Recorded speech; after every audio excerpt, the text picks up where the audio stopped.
bringing this in? Yeah, I'm bringing this in, as you said that into a hot mic. Nice. Hello, everybody. I'm Jesse Montano. That's JJ Jerez. Hello. Guerilla Hockey with JJ and Jesse. That's us. That's not technically what this is. No. I put it out in a tweet, JJ. I just be gosh darned if I wasn't quite ready to stop watching hockey with you this season. Doesn't it give you major FOMO already? Like Big time. Yeah. We were just there 5 days ago. Isn't it crazy? It feels like it's been a lot longer than that. 5 days ago, the Avs were eliminated from the Stanley Cup playoffs. And it's just, it's funny because we're very lucky we get to do this for a living. So we watch a lot of hockey. We watch a lot of games together. We're at a lot of games together, which just means that you and I talk a lot about the Avs and hockey and the NHL and the season and the different teams and things like that throughout the year. And then it's just suddenly like they lose in overtime and it's like, oh, okay, cool. I guess, we'll do the show, but all that talking about hockey is gone. And I wasn't quite ready for that. So we're going to do this live stream. If it goes well, if people like it, if you guys watch and jump on and chat, we'll do more of these throughout the playoffs. But, we'll get into talking about Avs, I'm sure. Playoffs. If you guys have questions, drop your questions. We'll get into as much as we can. We're going to sit here and watch Rangers Panthers. I think this is going to be a more fun series than the other series. Florida is my cup pick. Since when? Well, of the Final Four. Yeah. I mean, like they're my cup pick going forward. And truly, they've always been my team out of the East. I think they're the most complete team. They went to the cup final last year and lost. They've had that lose before you can win type thing. So I'm really anxious to watch them. I think they're going to be a lot of fun. I'm looking forward to this game. I'm now going to toss to you so that I can try to rush and get some bets in real quick. Yeah, I think the thing you can think about the Florida Panthers right now is that, yes, they made it all the way to the final last year. And they got better this offseason. So you can only assume the experience plus improvement, they're going to keep going and keep this train rolling. The only thing that on the other side of it is the way they play, right? They have such a physical, demanding style that they bring that I think that's exactly kind of why they fell apart in the Stanley Cup final last year, was because they just couldn't hang with their own style. And you're saying the way that they wanted to play last year, they weren't built for? No, I'm just saying the style that they play with is hard to keep up physically. It's physically demanding. Yeah. You start to see a lot of bodies fall out of lineup, a lot of injuries. So this is probably going to be an extremely physical series, right? I mean, New York isn't exactly a team that backs down. Matt Rempe. Yeah, we're going to see some bodies. And I see this series going pretty deep too, right? I could see it going 6 or 7. Do you think so?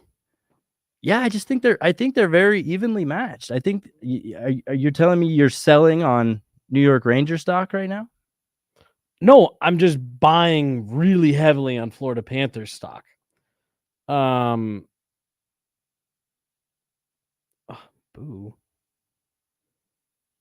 I took the over. The over was 5.5.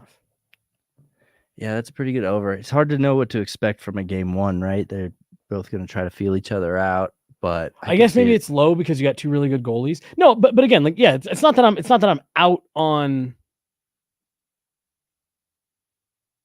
the Rangers. I don't know. The Rangers have always felt a little fraudish to me this season, if I'm being completely honest. I mean, I remember going back to the beginning, and we got puck drop here. All right. The beginning of the season, they were firing. And at the very beginning of the season, I was like, okay, you might actually have something here in this Rangers squad. I mean, they've been knocking for years, but this felt like, at least the start of this year, felt like a different story for them. They definitely feel more real than they did, what was that, 2 years ago? Mm-hmm. When they lost to Tampa. Mm-hmm. Or that really did just feel like a lot of, I don't know,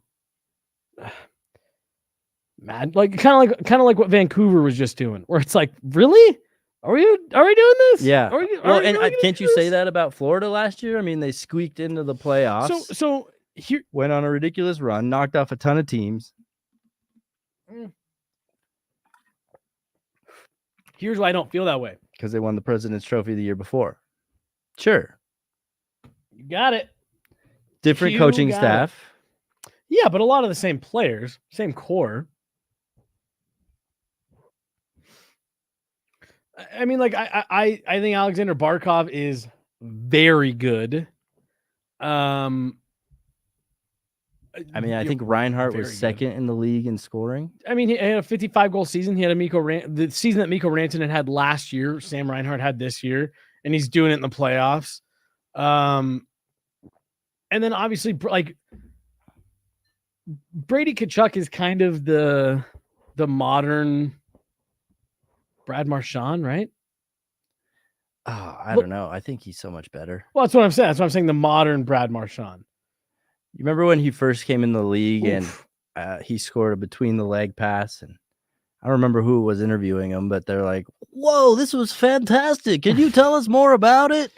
And his response was just like, "This is what the new generation is going to be bringing. Mhm. Like this, that's nothing. Like you're going to see a lot of this in the next few years." You think Tkachuk said that? Mm-hmm. Oh, damn. I don't remember that at all. Yeah, this is when he was, I think, a rookie still. Which it's crazy how long he's been in the league already, right? Yeah. He's still in your mind. He's a young guy. Both of them, both the Tkachuks. Yeah, they've been doing it for quite a while. Yeah. All right, let's get some goals here. We're 2 minutes in. I haven't seen a goal. Let's Boo! took the over.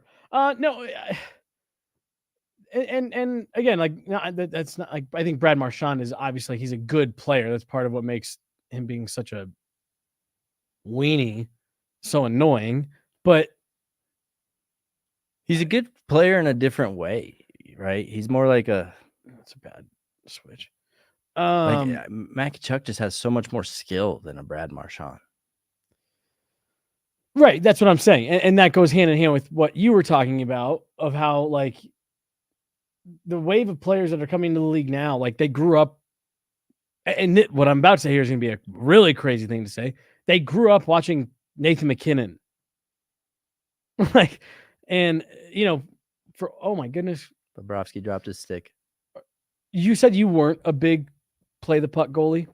No, I was terrible at it because I'm naturally a right-handed shot, and being an American, you learn how to catch with your left, right, and throw with your right. So when I started playing goalie, I had to use a left-handed stick. I never really, I mean, not that I didn't know how to do it, but just not like six sauce, ring it around the glass you used to see from Patrick Waugh. Yeah, that was always so inspirational. The seamless glass at Pepsi Center before they switched it to the clear stanchions. But yeah, I just think that like I was having a conversation with people upstairs the other day about enforcers, because Matt, our CFO, he's from Minnesota. He's a big hockey guy. I didn't know he was from Minnesota. Why is he such a big Avs fan? I think he lived here for a long time. Yeah, big hockey guy from Minnesota. And he was like, "Oh, well, because we were talking about Curtis McDermott and the." Did you read the comment? Yeah. Did you put it up there? No, Jay put it up there. Hot chicks here, no. We were talking about the Curtis McDermott deal, and I was like, I just don't. All due respect to Curtis McDermott, I just don't get it. That deal doesn't really make much sense to me. And he was like, "Oof, oh my god." Bobrovsky made like the easiest looking save of all time, and his helmet came off. Both straps. How does that puck have to hit you for both straps to come undone? Oh, here's a highlight of not that. Oof. Really, you're gonna go multiple highlights before you show what just happened? I'm curious. I only get to watch so much hockey on TV. We watched a lot of the Avs games live. Mm-hmm. ESPN versus TNT. Ooh. Who do you think does it better? And I'm also posing that question to the viewers. I think most of what I hear is that people prefer TNT. Is that because of the intermission?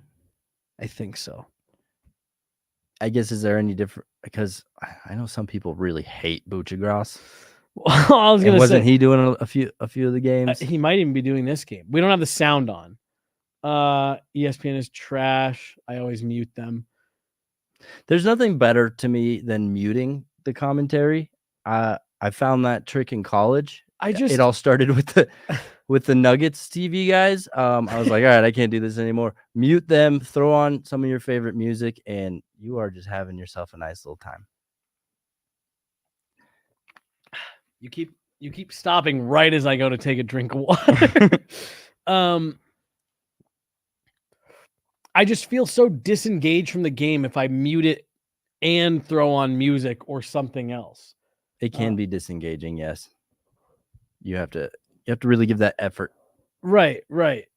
Yeah. But for someone, say your wife, who's sitting in the room with you, it's a nice compromise, because at least she has something pleasant to listen to. While I know Hannah, you know Alexis, neither of them want to watch hockey. I just have another TV. I saw that issue with multiple TVs. Well, then you don't get to hang out. We have multiple TVs as well. Look, We actually have the game is TV 3 per hours person in our house. So 3. Yeah. All right. No, 4 actually. Shit. Why would you lie? Bad math. Yeah, geez. Math isn't part of the job. 1.3. TNT by far. But is that because of the intermission? Oh yeah. Why do you like TNT better? Is the radio really 30 seconds ahead of TV? I mean, you remember watching these games in the arena and how long we'd have to wait for the replay? Oh, dude, the game 6, because it's normally, yeah, I guess probably about 30 seconds. But I didn't realize, I guess my thing is I didn't realize that Connor was that quick. Game 6 was a solid 3 minutes behind. Yeah, it was a lot. I mean, like a significant enough amount of time that if that's truly what it was for the broadcast, I mean, like, I'm sure a lot of people had stuff spoiled because there are a lot of our colleagues that live tweet the game.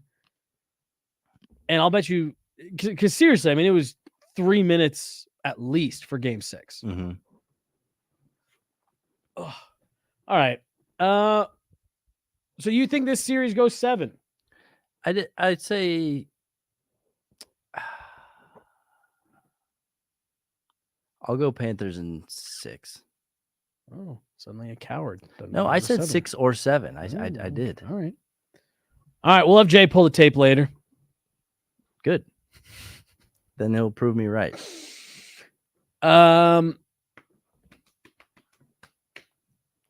Commercial time. Oh man, NHL playoff commercials, right? Is that not maybe the worst part of NHL playoffs? So I will say, dude, that has been the one thing from this year. I was in person for probably about 75 games.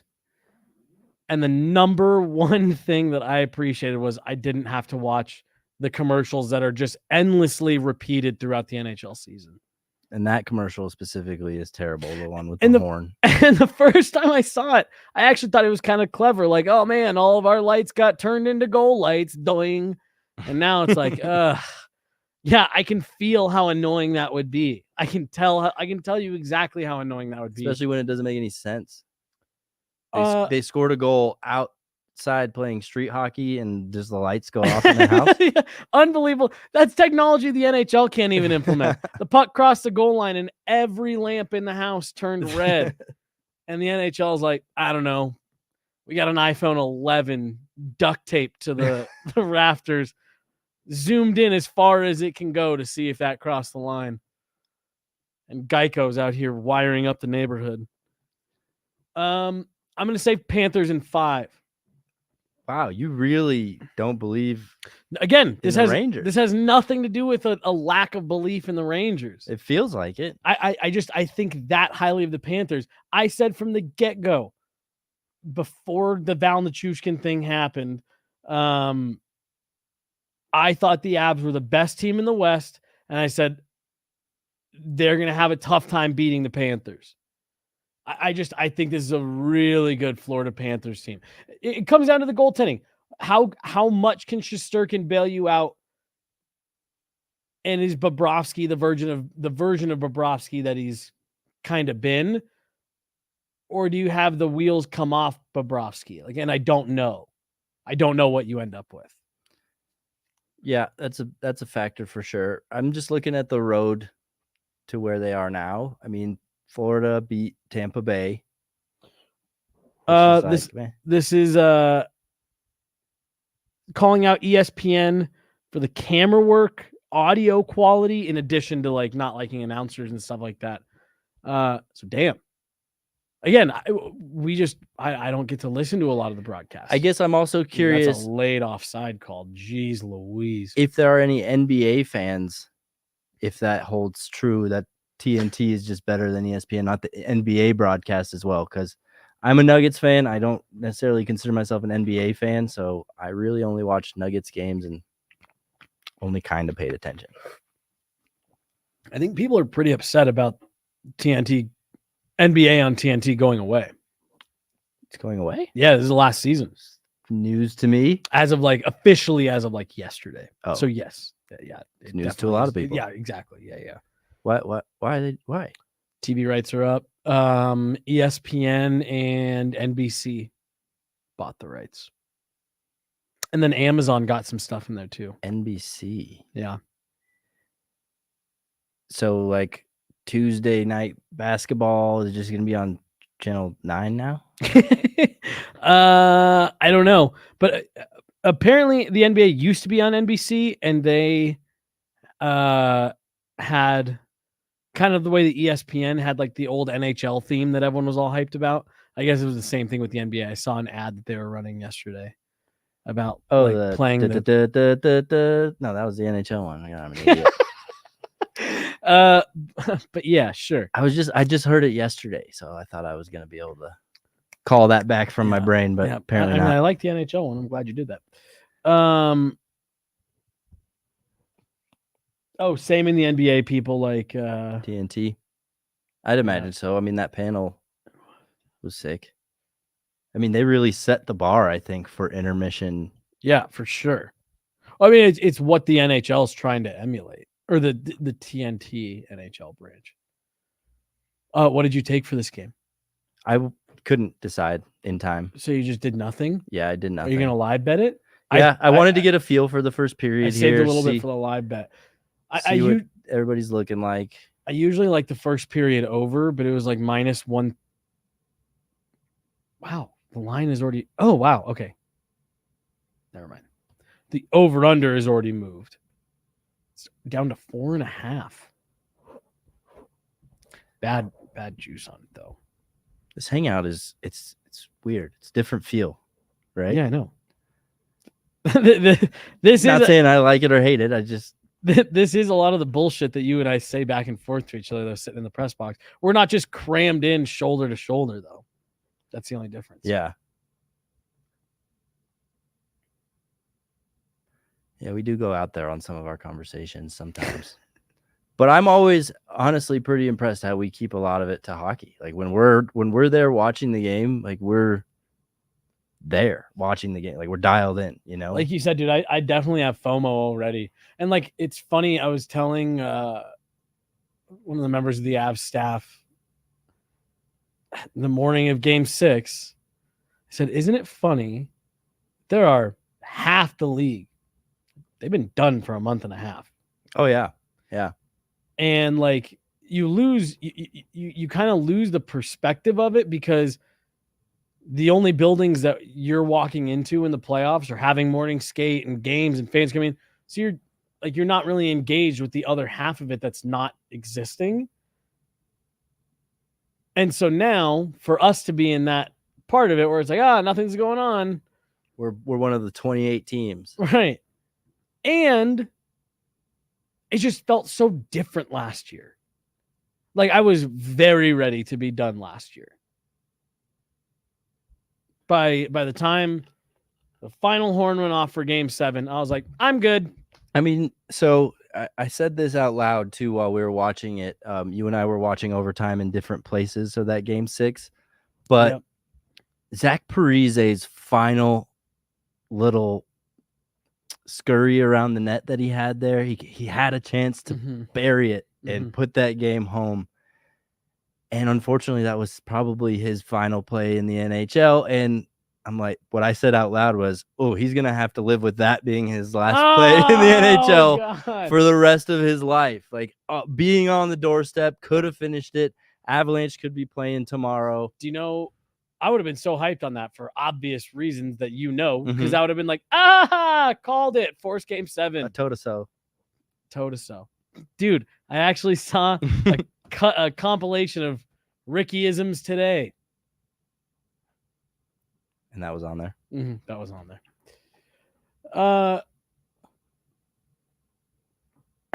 Rangers or Panthers power play. Jacob Trouba. Dude, I can't stand this ref. I can't stand any ref. Not gonna lie. Beer league ref. Can't stand him. Nope. Oh yeah. There's a fucking hook and a half. Not too long ago, I started purposely trying to win draws into a beer league ref's shins. By like the third or fourth one, he was like, "What is going on here?" Butt end. I made it look like an accident. I'm very good at making things look like an accident that weren't an accident out there on the ice. Were you gonna comment on my Zach Parise thing, and get distracted, or were you just gonna? No. I was just saying, like I really did. That was maybe the biggest bummer. Was I really did. I thought he was gonna have a lot of those moments, and he had one in the first round. And man, dude, like that's just that just adds to the disappointment of the Avs season in total, of just like, it felt like they had so many of the right pieces in the right places. And then as soon as you started dealing with, injuries with Drouin and then players out of the lineup with Val, it just really felt like suddenly people had to move up and you were reaching on the depth and you just didn't really have it anymore. And yeah, it just felt like Zach Parise felt like he was going to be this great little like sprinkle in piece. He comes in with fresh legs in overtime because he's only played 13 minutes throughout the game. Instead, you were having to play him in your top 6 for like large stretches of the game. And it just didn't, match with what the plan was. And it's the little details on stuff like that that just make it that much more disappointing. If you're the Avs. And we're going to talk to Chris McFarland tomorrow. I think that's going to be a hell of a press conference, dude. Not anything he's not already been through once and survived just fine. Think it's a little bit different, right? What do you envision? What's the worst case scenario for him? No. I don't think it's worst case scenario, but like, I just think that he's probably going to be in a position where not only does he feel like he's going to have to, but he's probably going to want to give some type of a different answer on Val. Well, he's always very honest. He's always very No, I'm not saying he's not, but like the last couple times we've talked about it, it's been very much like, because it's always been when he's come back, right? And it's been like, well, how is he now that he's back? And it's like, yes, we're very, we feel good that he's gonna, but like right now we're in the middle of a 6-month suspension. Like, it's out there that like, however you want to spin it, like this time it's like, yep, he did, like, oopsie, he did something wrong. He's been suspended for his conduct. And so I do just think there's a tonal shift. Jared Bednar said after the last game of the season, he described Val Nichushkin as an unknown. Like, I don't know. I just think that it now goes beyond, are you guys confident that he's going to be good? Not like he's going to, but like, is he going to be able to stick to his plan and stuff like that? And now it's, what do you do about the contract? Can you terminate it? Is this something you would want to terminate it for? How do you handle this against the cap? Like, he's watching this at home, like, all right, Well, I mean, I'm sure get ready for this I'm sure one. he Get doesn't. ready for that one. I'm sure he doesn't need to watch this to be prepared for that. Like, he's an incredibly smart individual, and like Mhm. But doesn't he have a law background? oh yeah, dude. So like you're not everything he's gonna say is gonna be Again, perfectly worded. 100%. I'm not saying that he's going to say anything like crazy revelatory but I think the line of questioning is different now. And again, it's no longer about how do you best support him. There's probably going to be questions about, are you guys trying to get out from under this contract? And that's just a different, like I said, that's just a different tone. But It's a different topic but than that- it's been before. he knows how to answer that question without telling you yes or no. You know what I mean? I know. But what I think it's just gonna be a bunch of that. I agree with you. For the most part, I agree with you. But again, I felt like Jared Bednar and some of the players were more forward about stuff this time around than before. Even by saying less, like I felt like they were a lot more open about it. And I thought Jared Bednar's comments after the last game of the season talking about Val, I thought those were interesting.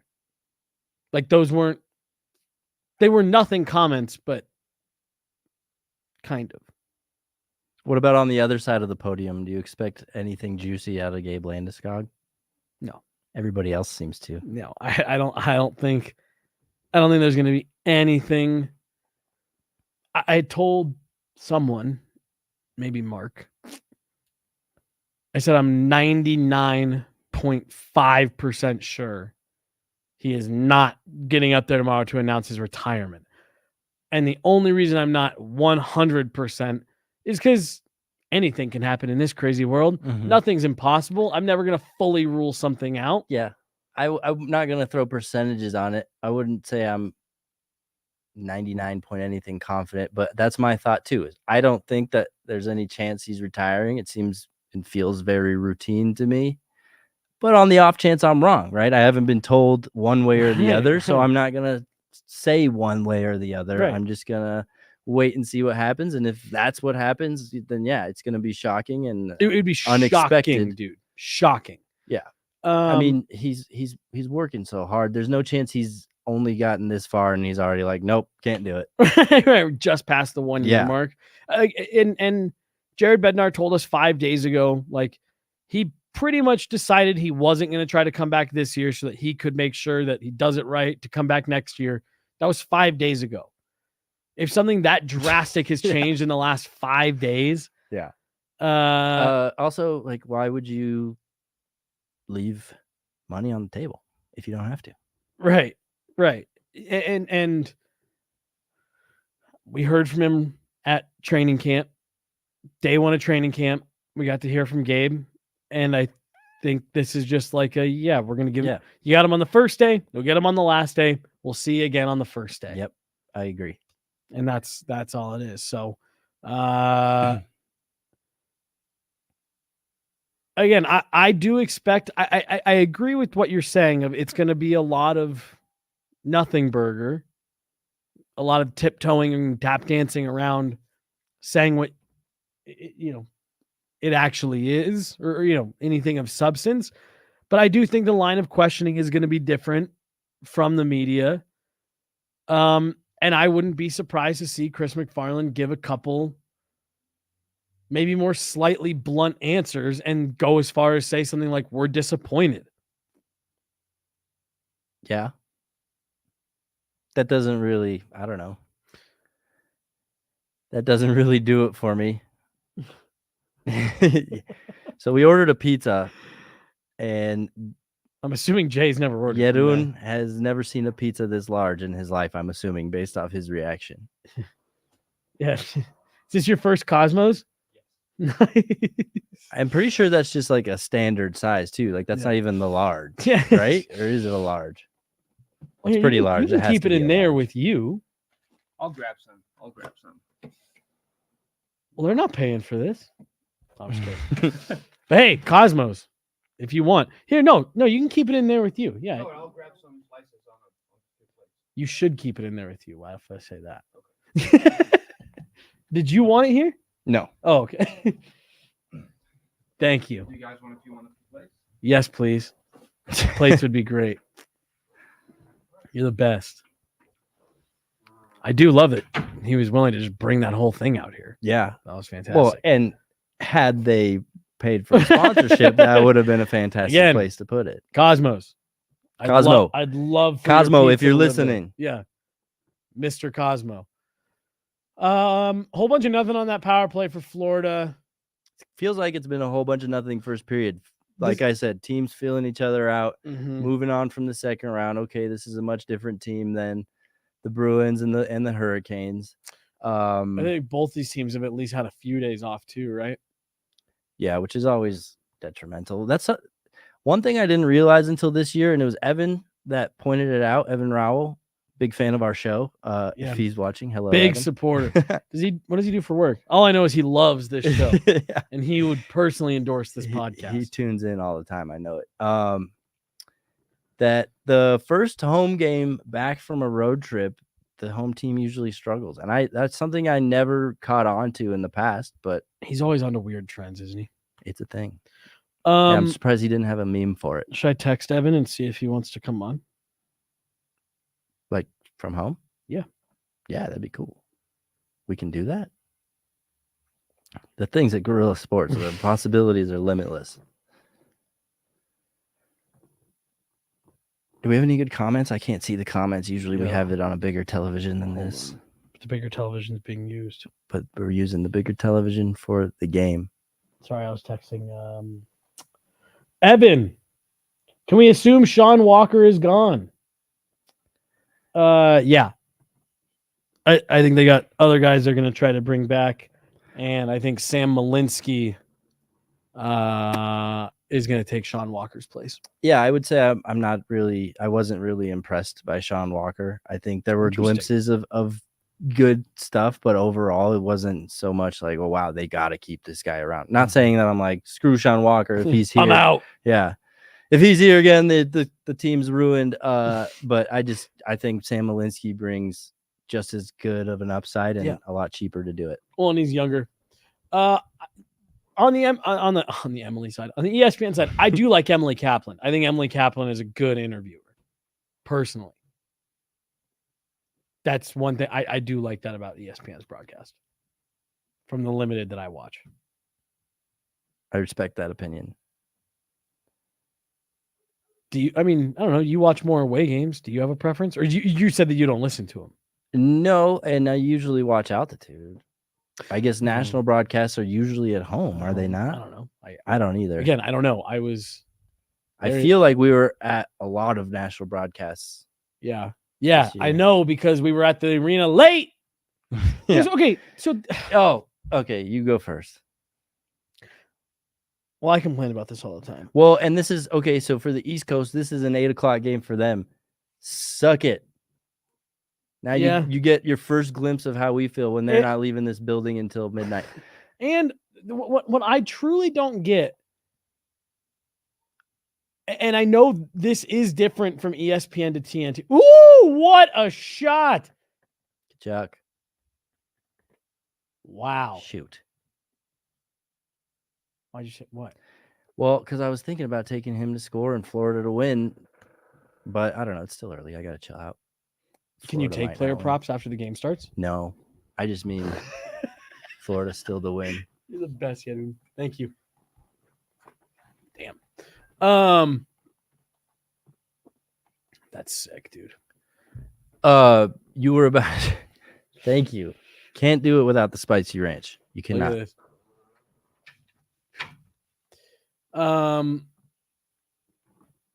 Were you about to rant about start times? Well, what I just don't understand, this game's in New York City.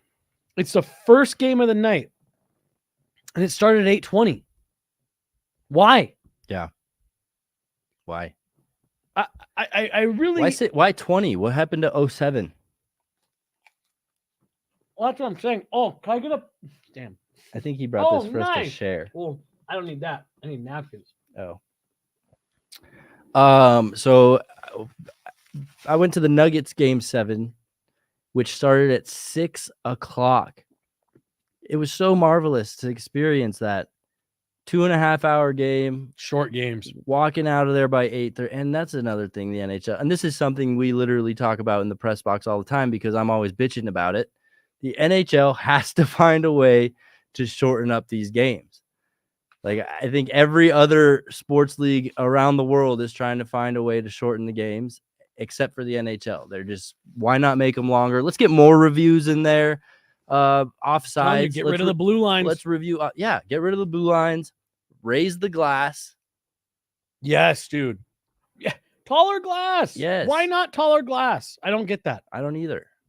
You and I had a couple other ideas this year on how to speed up the game. I don't remember them now. Were you the one that had the icing suggestion? Oh, ooh. Or was that Corey that if you can get the puck to land, stop in the trapezoid, it's no icing. No, that's not my idea. That sounds like a Corey idea. And his thought was, it's for all the times that you see goalies sealing the post and the puck comes like this far from touching their pad, and then it just hits the back wall and sits there. Corey's saying is like, that shouldn't be icing. You were this far off and it sat inside the trapezoid. It's a way to speed it up. Yeah, icing sucks, but it's a necessary evil. Icing sucks. I don't know. I just think that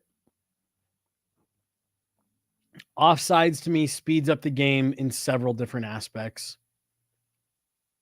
You are like if you remove the blue lines, the plays are more exciting. The game is faster. You're getting up and down the ice faster, and there's fewer whistles. Yeah, and fewer reviews. It's just it has the potential to completely change the look of the game. It's a completely different game. Yeah, it's a completely different game. It becomes overtime, or 3-on-3, essentially, where you're just constantly regrouping and resetting. Oh, God. Yeah. Imagine them trying to just use the entire ice. But then you're also probably going to see goals from like maybe further away. Like think about Cale Makar just shooting one from 3 feet behind of what is the current blue line. Yeah. You know, like he's not limited to the blue line. He can move a little bit more into the neutral zone and fire off pucks from there. Yeah. Getting a couple extra feet back. I don't know. And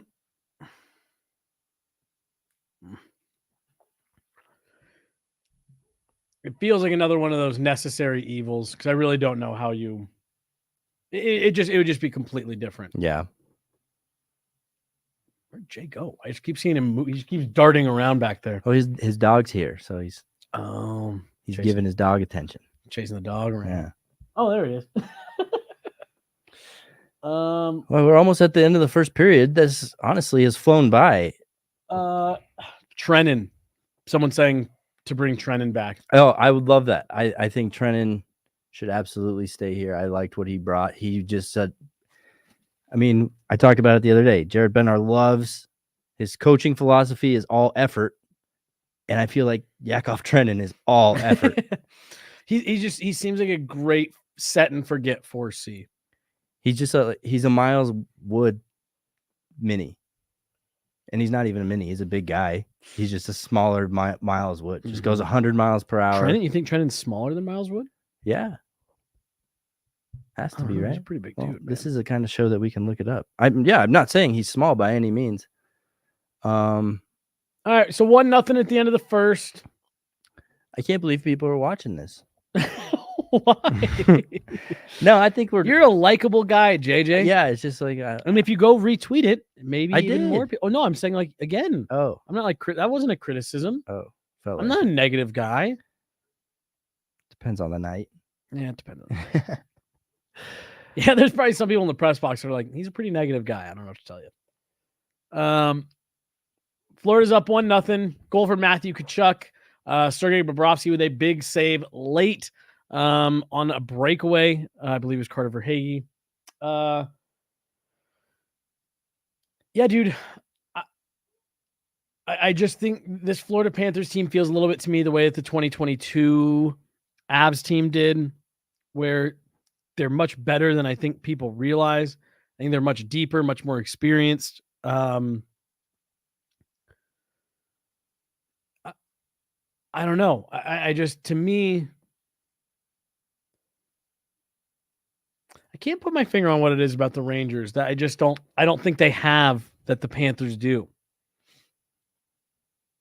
And maybe it's just the Jess. Oh, that's what I was going to say. When we were talking about guys for the Avs to resign, I think Trennan is one. You have to resign Middlestat to some extent, so I'm not really going to count that. Drouin, that's the biggest UFA for me that you got to find a way to bring back. Yeah, I agree. Some people were kind of hinting at it's probably unlikely. And I don't share that opinion. It feels like it's very likely that he stays. I mean, obviously there's a number that they have to hit to afford him, but it doesn't feel like either side is too interested in separating. I mean, if you're Jonathan Drouin, you found a resurgence in your career. You found a resurgence in your own game. That has to feel good. You liked it here. You were with a friend. I'd imagine that's worth a lot to you. Well, and he said after Game 6 that he wants to try to find a way to stay here. Yeah, but JT Comfort told me the same thing last year. Well, exactly. His agent's Alan Walsh. What? Okay. 6'2", 195 Miles Wood. Yep. 6'2", 205 Yakov Trenin. Yeah, bro. That guy, he's thick, dude. I mean, it's only 10 pounds, but I thought Miles Wood was a little bit more, I don't know. Who knows how accurate those even are. Oh, dude. I was going to say, I was like when Alexander Kerfoot first showed up to training camp and he was listed coming out of the combine, like 5'11". He stepped on the ice and I was like, that dude is not 5'11". I don't know. I just think that Jonathan Drouin, like, that's an agent who's going to make sure he gets what he's worth. And like production wise, like he had a very good year. He did not have an 875 year. Now, I don't know. Can you get him on another? Can you give him some term to keep the dollar amount down? I don't know. Like he probably had a $5 million year right in there. I'm just not sure how. You're good. I'll keep talking.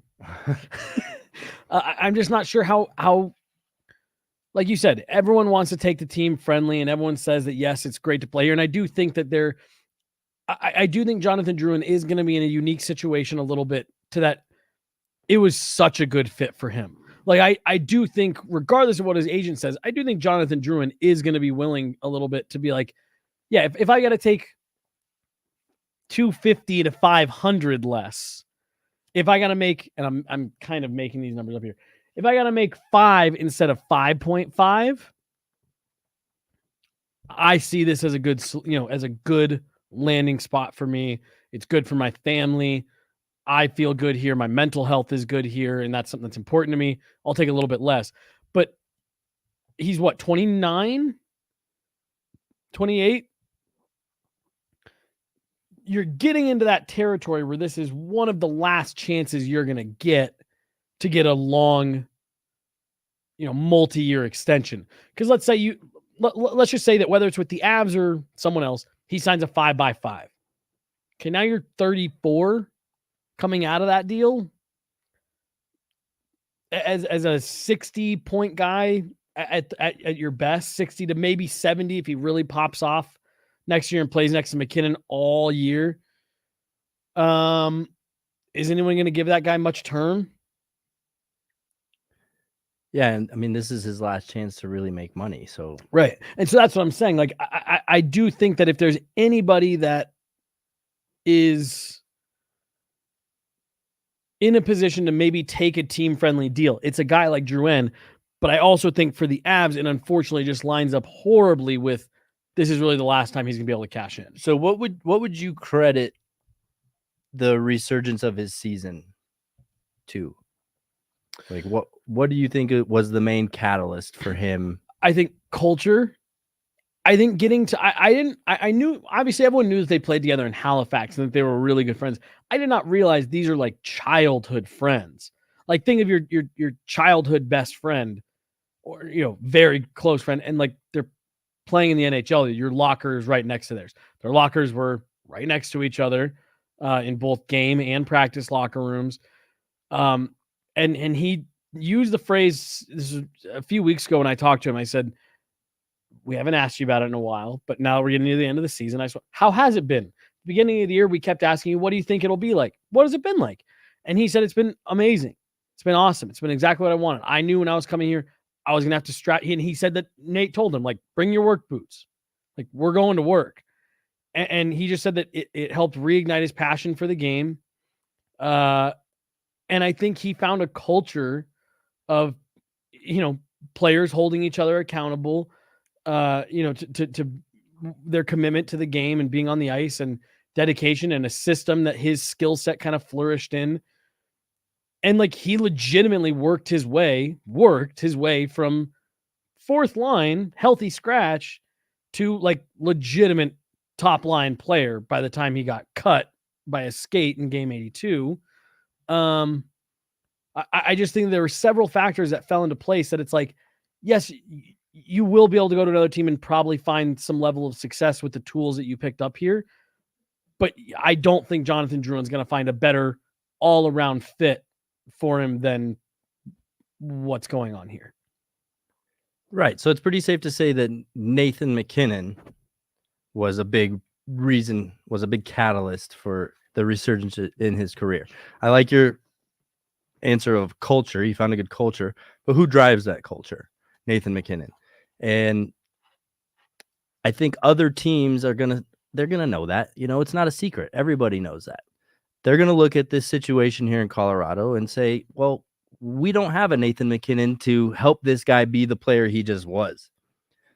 So that being said, I don't feel like there's that many teams that are really going to be knocking on the door trying to outbid the Avalanche. Not saying that they're... I feel like you're crazy, man. Really? Mm-hmm. He just had over an 82-game season. He's had like a 65, 67 point pace. But do you honestly think that he can do that? He can replicate that anywhere else? Yeah, because he did it before. The last handful of years, part of the reason the Avs got him so cheap, he had an availability problem. Like, you know what I mean? Like that was his issue. Like it wasn't that he wasn't producing when he was playing in the games. He wasn't playing in the games. And availability is a skill. And that was something that had been missing from his game for, parts of 4 or 5 seasons. And at a certain point, he had to step away from the game. Then he came back and he had injury issues. And it just wasn't worth, what Montreal was paying him for the little production that he would give. It wasn't worth it. Well, the small production came from the fact that he was playing 20 to 30 games a season. And this was one of the drums that I kind of pounded at the beginning of the year. When you went through and added up Jonathan Drouin's point totals and put them over an 82 game projection, he was consistently a 50 to 65 point guy. So to me, what we saw him do here, and that's why I'm saying what's intriguing to me about the Avs bringing him back is once it clicked for him, I went on a podcast before the season started and I said, I'm not suggesting that Jonathan Drouin is going to do this.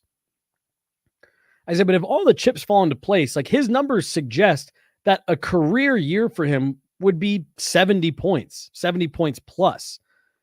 And I think if you're the Avs, you're looking at the way he finished this season and you're saying, we want to bring him back because I think he could be a 70 plus point guy next season with the way that things kind of click for him. If he can stay healthy and stay in the lineup, I think he can be a 70 point guy. And while I do think other teams are realistic about the fact that you don't have Nathan MacKinnon for him to play next to and help push and drive, I think most teams are saying, we could probably get 55 to 60 points out of him though. Right. But that's also why I don't think they'll go for outbidding. Like, yeah, they're going to be suitors. There's going to be offers on the table. But if they're like, oh, we're here and the Avalanche are offering this, we want him so bad. Let's definitely beat that out. You know, like I don't know. It's fair for you to call me crazy on that one if you want, but well, I mean, and the only reason because I hear what you're saying in principle. well, I think what you said just says it all.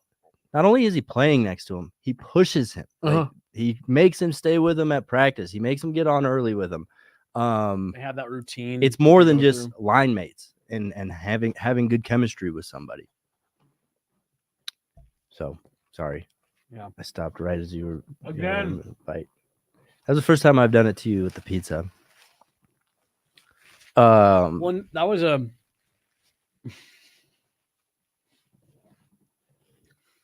Ben Myers sentence stop too.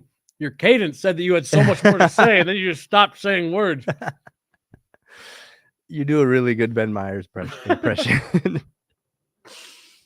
Not yet. Okay. Not now. Okay. But yeah, dude, he was always a trip to talk to. I'd be like, oh wow, yeah. Oh, okay, you're done. Yeah. Wow. But there was a lot more to that. It was funny with Jonathan Drouin and his injury, how he was covering it up for us with a t-shirt Yeah. during a lot of the availabilities and morning skates. But then after the game 6 loss, he was done with it. He was like, I'm showing everybody, I don't even care. You can look at it all you want. He ripped off the bandage that he was wearing, like he was over it. He had a funny comment. I think it was to Arif's question. And he said something about like I'm gonna dwell on this game for a few days. And it was just so funny to hear. Because usually we hear so much the opposite of like, nope, gotta turn the page, can't think about it for too long, gotta, get ready for blah, blah, blah. I'm gonna dwell on this one for a few days. I'm gonna let this sit with me. If only they were a little more honest, right? Yeah, might lose sleep. I am. Might I'm not. going to replay a couple shots in my head over and over for the next few months. Then I'm going to get back to work. Wait,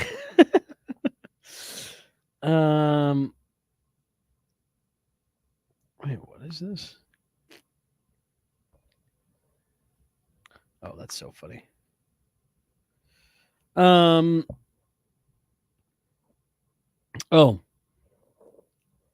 Evan doesn't want to come on here. So I'm getting my kid ready for bed and I've watched none of the game. So probably not. I can't say I've watched a lot of this game so far. I think you've watched more than you think. I've watched. There's a difference between watching and watching. I'm going to tell him to retweet it then.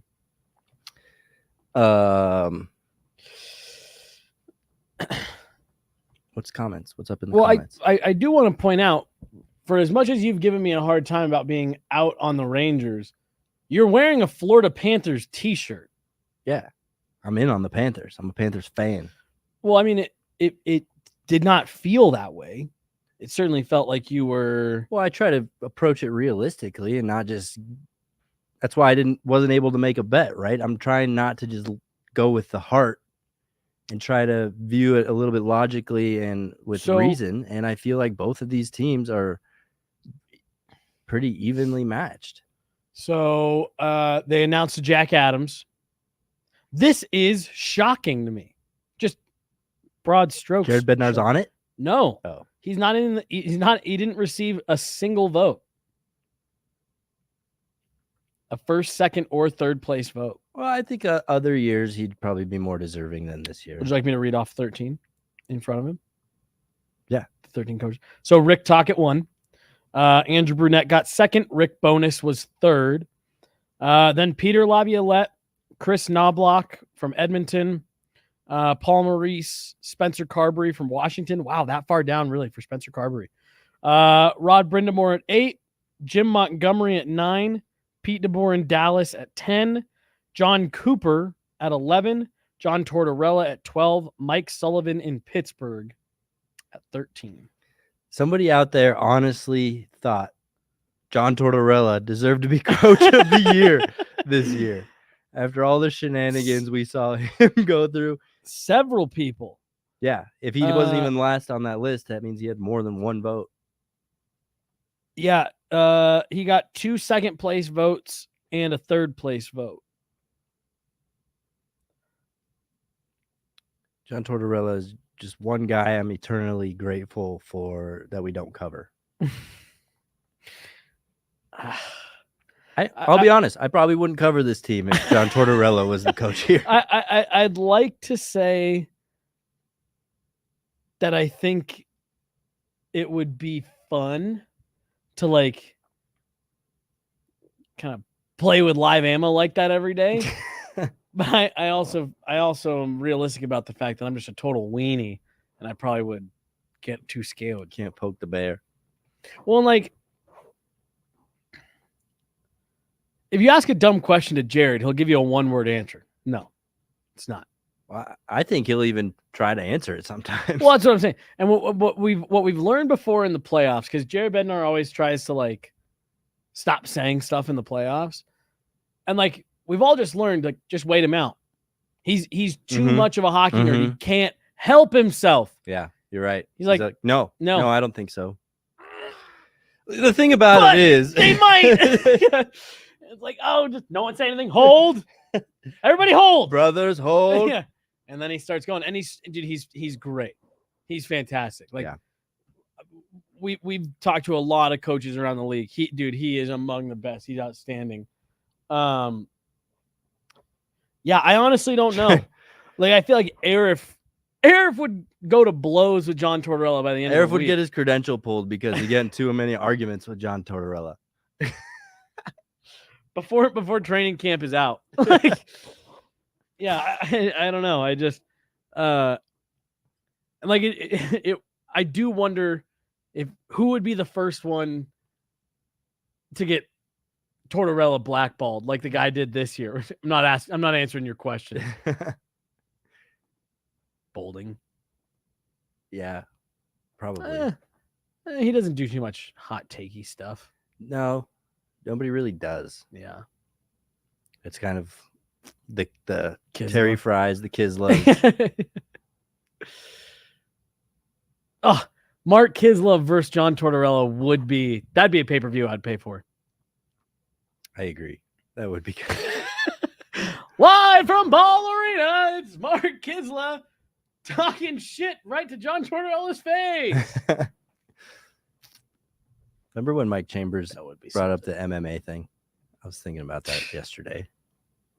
Dude, hockey Twitter went through a crazy phase. Like, I know it's still pretty wild. I don't participate in a lot of it. Oh yeah, this says DMAC. Dude, I would love DMAC's on that list with Terry Fry and Mark Kislev. Should we get DMAC in here and ask him what his first question would be to John Tortorella? I'm sure you could just text him. Yeah, we'll text him. What should I text him? Yeah, just tell him, hey, hypothetical scenario for the show. I'll say, do you think you'd get into how many arguments? What would be your first question to John Tortorella? I'm live on a show right now. If you want to even call this a show. This is a show. We're performing. It's a hangout. I'm performative. Right? Yeah, I guess it's all improv. Which is this improv? Isn't it? This isn't planned. I guess, yeah. We're just not very entertaining. Live money line, Rangers plus 220. Just down one. That's interesting. See, but ESPN gets it though. ESPN gets it? That the Panthers are just hot. How did they get it? What did they do to make it? I'm saying that I'm in on the Panthers, and it was a joke about the ESPN also being in on the Panthers, and that's why they're was a joke. minus 300 despite only being up 1-0 against the President's Trophy team. Uh-oh. Nothing. What a save. Nothing. Alexander Georgiev told us at the All-Star game that he thought Sergei Bobrovsky was the best Russian goalie of all time. Better than Tretiak? That was the first thought that came to my head. And I also was like, I don't know, Andrei Vasilevsky is pretty fucking good. I mean, if you answered who the best goalie of all time was, let's just say you say Patrick Waugh, there's going to be somebody being like, how could he disrespect Jacques Plante that way? You know what I mean? Like, yeah, we just don't know. I just think about those, like, the training videos of Tretiak, where it's just like, That shit is crazy. Even the off ice ones, right? Yeah. Forget what he did on. I mean, the ice. right. The rumor was, I've never seen footage of this, but that he can jump over the net in full gear. Jump over a goal in full gear. What? Yeah, and he was like what, 5'8"? Not very tall. Yeah. So I don't know if I believe that, but that was always the myth around Tretiak. Should I just call DMAC and play it into the microphone? I don't know. You don't want him. Maybe if you like tell him first. Well, he's done this to me before.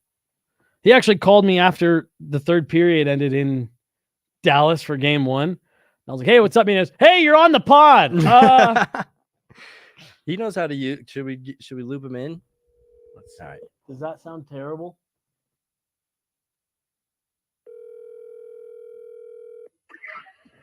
Jesse, what's a good word, brother? Hey, I'm returning the favor. You're live on a watch along right now. Oh, what's going on? Oh, is hockey? I thought they canceled the rest of the hockey season. We thought so too, but we found out there was a game tonight, so we're watching a game. There is a game tonight. Yeah, Florida, New York. All right. Well, hey, All right. we were talking about hypothetically if John Tortorella ever became the head coach of the Colorado Avalanche. And I have 2 questions for you. 1, what would be the first thing you would ask him? And 2, do you think that you would get into an argument with John Tortorella at some point? I would say, John, why are you such a dick? Which answers the second it's question. funny. You know what's funny? I actually have talked with John Tortorella in a weird way because I worked for the Buffalo Sabres doing their radio pregame, postgame, all that sort of stuff back in the day. And Tortorella was an assistant coach for the Rochester Americans of all teams. So I was around Torts a long time, long time ago. And I like Torts. I think he's great. I think he's full of fire. He's got passion and energy. I like it. So would he like me? Probably not. But that's okay. I would like him. It's like Gary Kubiak. Kubiak hates me, but I think he's the best coach in Broncos history over even Mike Shanahan. But he doesn't like me because I would just be direct with him. So what I would do with Tortorella is he's a guy you can be direct with as long as you got a little bit of thick skin. Because he's a hockey dude through and through. And I think he gets the best out of his players. However, that all being said, this is heresy talking about replacing Bensy in any fashion or form. And so I feel offended that you would even bring that up. How dare you? So here's why it came up. John Tortorella received 3 top 3 votes for the Jack Adams Award, and Jared Bednar didn't receive any. Yeah, so we were laughing about the fact that was a thing. And then JJ was saying, I'm just glad that we don't have to cover John Tortorella. And that led down the whole rabbit hole of. No. Who you don't want to cover is a guy like Bill Belichick who doesn't talk, is a mute and does all that stuff. You would love covering Tortorella.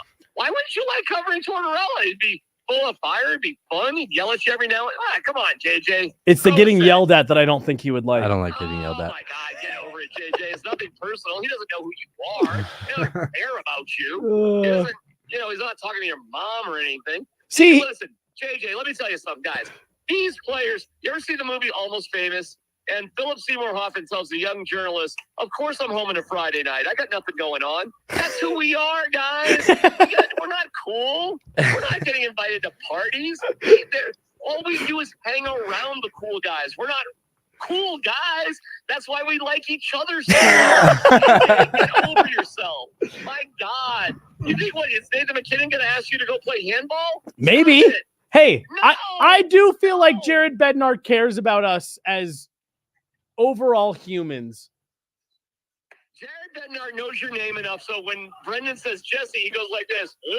Yeah, he knows where to look. Has Jared Bednar acknowledged, and I love Betsy, but be honest, has Betsy said one person's name in the past 3 years to any questions he's ever been asked? Has he ever said, Jesse, blah, blah, blah, blah, blah. Tell me, be honest. Has he ever said one person's name? I heard it. He referred to Kyle the other day after Game 5 in Dallas. He said it goes back to what Kyle was saying. Bullshit. I don't even believe that. I'll pull it for you. I'll pull it for you. I believe you. I'll pull it for you. All right. No, hey, but hold on he one has a second, point boys. there. Hold on one second. All right. Okay. All right. All right. You know the next steps. You know it. Let's go. I love that I'm just playing his personal conversation over the air right now. No, I was actually having a slight business meeting, but there were drinks involved, so. Oh my God! All right, well, let me let you go. I interrupted your business meeting to talk about you at John Torella. I got nothing. All I can be is loud here at this. I can't believe I live in Douglas County. I just moved. I'm right down the street from you now, Jesse. I know you're yeah. Welcome to the good side of town. It's I'm great. at some sort of pompous, obnoxious bar, and I swear to God, you know what's on? The Phillies game. The Phillies are playing the Rangers. I cannot find the hockey game is not on any of these goddamn TVs. Really? Can you believe that? It's on ESPN. That's actually surprising. Yeah. All right. Now I got all the time in the world. So whatever you want to talk about. I got my feet kicked up. I got my drink. Beautiful day. I'm on the patio. So I got anything. Is it patio weather? Up on me, probably. Well, I feel bad. I don't really have anything else for you. That was it, really. What was the Tortorella thing? I don't know. What else do you have for DMAC? I don't. Give me something. Does he still hang out with Willie B and Stout? Do you still hang out with Willie B and Stout? Oh, Willie B. You know what? Stout's one of my best friends. We worked together at 97 Rock in Buffalo. So I've been friends with Stout since 1993, my friends. And we did a show at KBTI. Willie B fired me. And on the surface, you would say, well, I hate him. And there might have been a moment, but I don't hate Willie. I don't hate Willie at all. Willie's a good dude. And he's a legend amongst the community that needs to have a legend like Willie. And that's a good crew. And so I like Willie and I respect the hell out of him. But he did fire me, guys. So the amount of grace or, platitudes you can levy towards somebody who fucking shit cans you is somewhat limited. Did you get all that? Yeah, my bad. Well, D-Mac, I am going to let you go. I do have Mel here in the chat. Says hello. Oh, Mel is such a devout hockey person. Mel is the best. Well, I love Mel. She says hello. Mel will commonly yell at me about a variety of hockey stuff. Yeah. It's crazy. But I love Mel. That's good. How many people are watching you guys right now? Yeah, 410 watching us watch Panthers Rangers. 410 lunatics. That is some shut in people right there. That's that right, is man. a limited crew. Now, Jesse, are you like me? Are you holding the phone up to a microphone? Yes. Or do you have are you seriously? Are you really doing that? Well, I called you on a whim from my phone. Yeah, so I'm just holding you up to the mic. Oh, that is fantastic. Boy, we are low rents. We're high tech, D-Mac, and I learned everything I know from you. High tech. What's the score of the game? Because I'm watching Phillies Rangers. Why? I don't know. Florida's up 1-0, 13-19 to go in the second period. Here's what's tough to realize, guys. Here's what sucks. Not only are the Avs not as good as the Stars, they're not as good as the Rangers, and they're not as good as the Panthers. And that sucks too. I think they are better than Edmonton. I do. Yeah. I do. I think they could have beat the Rangers. I don't think they could have beat the Panthers. Really? Yeah. Why do you think they could have beat the Rangers? Well, let's talk some hockey. He hates the Rangers. Let's talk hockey. Why do you think they could have beat the Rangers? I just don't love what the Rangers have on D. Again, if you're talking about a healthy team, I think the Avs high end was much better than the Rangers high end. I think they could have found a way. If they had Val and not all that happened, they could have beat the Rangers. I think the Panthers are really good. See, I think even with Val, they lose to the Stars. I do. But I would have liked to seen it. Yeah, I was going to say, the Game 7 would have been fun. Yep. I get sad. I'm sad about it. It's just also abrupt. All right, let me ask you guys a what if, okay? Okay. Would you rather? Would you rather have just lost as they did to the Stars or lost in the Stanley Cup final? Where's the Stanley Cup final? It's against Florida. Oh. Easy. Yeah, I would have done that one. I would have gone to Florida for a week. You know what? When I went to Tampa, though, I think New York in the summertime, in all honesty, would be a lot more fun. I don't even know, where did the Panthers even play out of Miami, right? Yeah. Sunrise, yeah. I love Tampa. Brother. I love Tampa. But it was the devil's crotch though, weather-wise. I mean, that was not. It was comfortable sweaty. weather. It was sweaty. It was kind of weird because it was freezing, and they had. And I understand why they had ice problems there because they weren't near a lake. They were near salt water. Yeah. Like right outside. What is that place? Amley. Emily, yeah. Amley So Arena. if people don't know where that's located, I mean, it's right there. I mean, literally right there, across the street from salt water. And there's not much they could do. I think their ice crew actually did a very admirable job about terrible conditions. I don't know about Sunrise, whatever that. I've never been there. Jesse, of course, like lives in every region of the country. That's right. But I think it would have been way more fun to be in Madison Square Garden in June for hockey. You're right. I would have given both cities. It would have been nice to see them go to the Cup final. Yeah, but by the way, we weren't Tampa. We didn't go to the beach, Jesse. We didn't take our shirts off. Look at us. no, Why did we take I our was shirts off? I was down in the Bay every night though at those bars and restaurants and stuff down there. It was but come on, man. We had outstanding. our best times at hat tricks inside. Yeah, You know but what's in crazy? Tampa. If you are a hockey fan, if you are some sort of weird, unmitigated hockey fan looking for the best hockey bars in the world, this is bananas. One of them is Hat Tricks in Tampa Bay.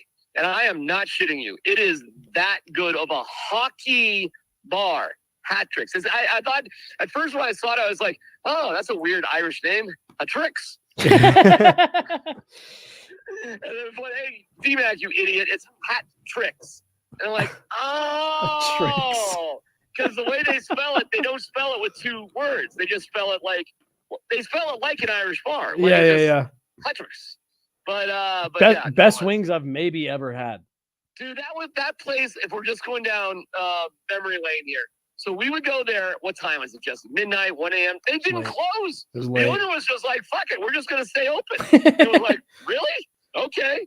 And we'd have, hockey muggles there from, oh, God, Jesse. Everywhere. ESPN, Sportsnet, All TSN. over the world. Charles Of course, Barkley was there. It was Parkley was there. I forgot about that. so cool. Like, where would the hockey muggles even go in Denver? I don't even know. By the way, can I tell you how bullshit friends we really are, all of us? So for whatever reason, we go on the road. Oh, we're best friends. Where are you going? Let's hang out. Blah blah blah. We're here in Denver all the time. We never hang out.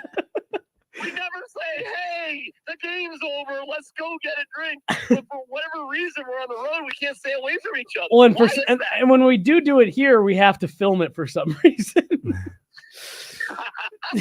So we gotta change that, by the way. Well, now that you and I, because I think what it is on the road is that we're all staying in hotels that are close to each other. And so Right. now that you and I live close to each other, we don't have an excuse.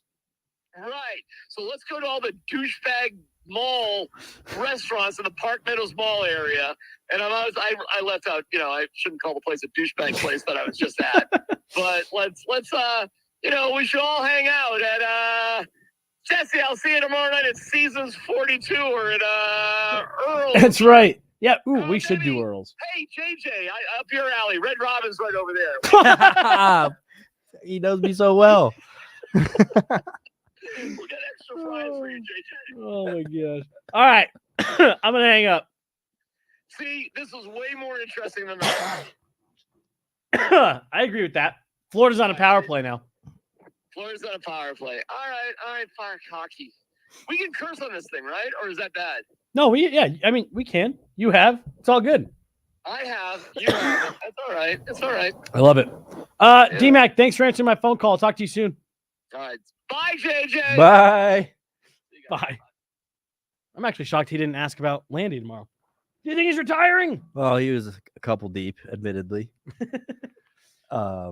So he was feeling more goofy than informative right now or investigative.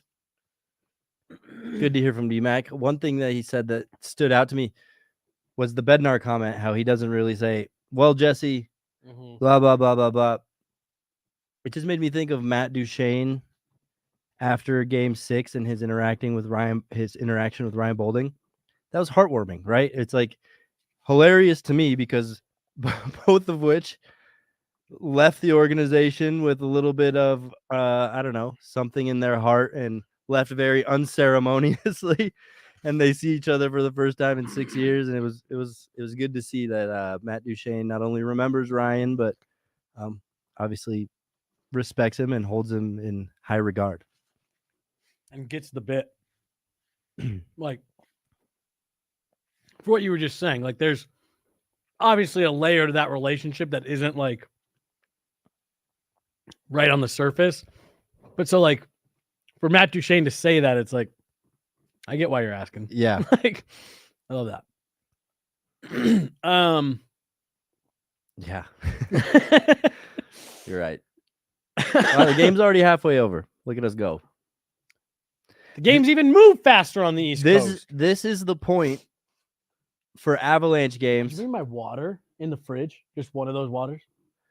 This is where the Avalanche would turn it on. Yeah. I'm always very aware of the halfway mark of the game, because that's when I'm like, okay, 10 minutes left in the second. Now the Avs are going to start playing. Now the Avs are going to start burying pucks. Unfortunately, that never rang true in the Dallas series. Please. I'm good for right now. Thank you. Oh my God, you were serious when you said that. Oh yeah, I go heavy. I don't dip in the ranch. I dunk. All right, here, hold on. There was a question that came up here I love that. that I want to get to. Do you guys? I think the players in the room will accept Val back. What if the majority of them are a hard no? Then what? Val can't see his causing issues.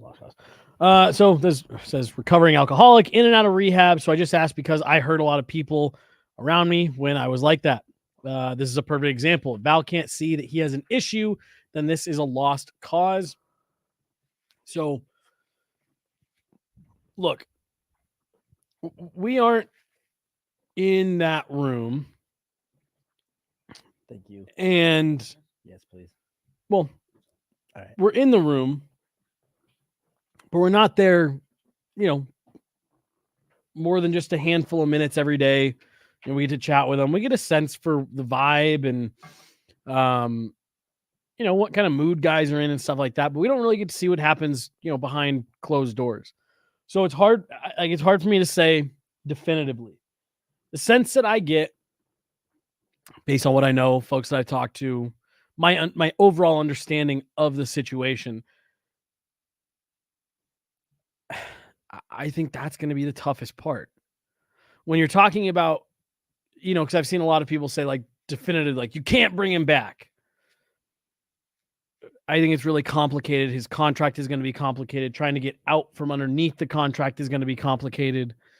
I think there's a lot of layers to this. I don't think it's going to be very cut and dry.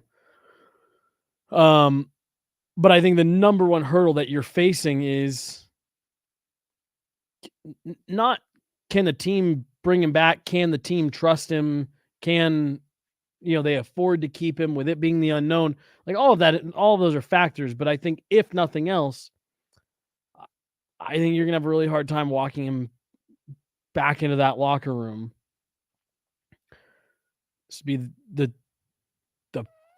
third time that he'll be returning to that locker room within the span of 13 months. And the second time it's come at the most important time of year. I think that might be a relationship. There might be several relationships in there that are beyond repair. And I think that's your number one hurdle with the, can you bring him back? Like, I've talked to a couple folks that are like, oh, well, you gotta let him go through the process and see if he can come back a changed person, and if you can trust him, if you can believe him. And I said, and that, to me, you can't trust that.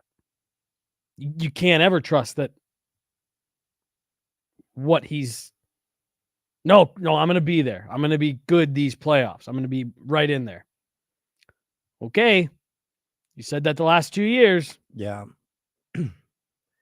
Yeah, I mean, like you said, there's so many layers to it. It's so complicated. And that is one of the hurdles. But I think if the Avalanche get to a scenario where they're like, and this is the front office talking to the rest of the players, if they have to say, look, we have to keep this guy around, we have to work through this, I think the players are going to be like, okay, fine, let's do it. He brings a lot to the table.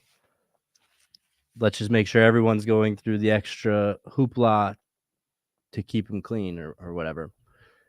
So I don't know how to answer that exactly because of that. I think the players will do what's best for the team at the end of the day, because that's what they want to do, is win. But there's such a strong element of distrust and such a, I'm sure, anger inside a lot of these guys that it's always gonna be an elephant in the room. Mm-hmm. And I think the guys are in there are empathetic to what he's going through and the battle that he is fighting. Like, I'm not trying to gloss over the fact that, you know, he's got an addiction problem, but I think we've heard from a couple people who have made comments like, you know, the one that Jack Johnson made or similar about, like, made the choices that he made. Like, it's, to me, it's clear how a lot of those guys in there feel about stuff. And, you know, again, they have a much better handle on what the whole situation is than we do. And, like, there's a comment that just came in here. It says, do you think the players are savvy enough to understand the dead cap implications of not keeping him until a fourth strike? So, meaning, like, they can't buy him out. That's really not an option. But what I think the Avs should and are likely going to try to do, I think they're going to try to terminate the contract, not buy him out, terminate it. Meaning the money comes off the books immediately. He's no longer an asset that belongs to the Colorado Avalanche. And, you know, I think that's what they're going to try to do. The players understand better than anyone what the implications are with Val Nichushkin and what, you know, that 2 years in a row, there's a strong argument to be made that he cost them 2 valuable years in a, you know, what is an overall limited window, no matter how long. You know, like the Boston Bruins won a Stanley Cup in 2011, and they were still considered to be a contender this year. So even in a 13-year window, to say that you wasted 2 of those for something like this, like, it's a finite amount of time, let alone the guys like Zach Parise, potentially Andrew Cogliano, potentially Jack Johnson, who, like, you may never get another chance at this. And again, I'm not discounting addiction and what that can do and stuff like that, but there's a level of personal accountability to a certain point. You know what I mean? Yeah. You got to think, though, with somebody who has a problem like that they're kind of in a routine and accustomed to using, and at the same time their game is not effective. If anything, they're playing better hockey than ever. It's hard to convince someone like that yeah, this is a problem that you need to stop. Yeah, just, I guess that's where my thought ends. You're doing the Ben Myers impression for sure, man. I caught myself that time. That's why I announced it to you. Done. Scene.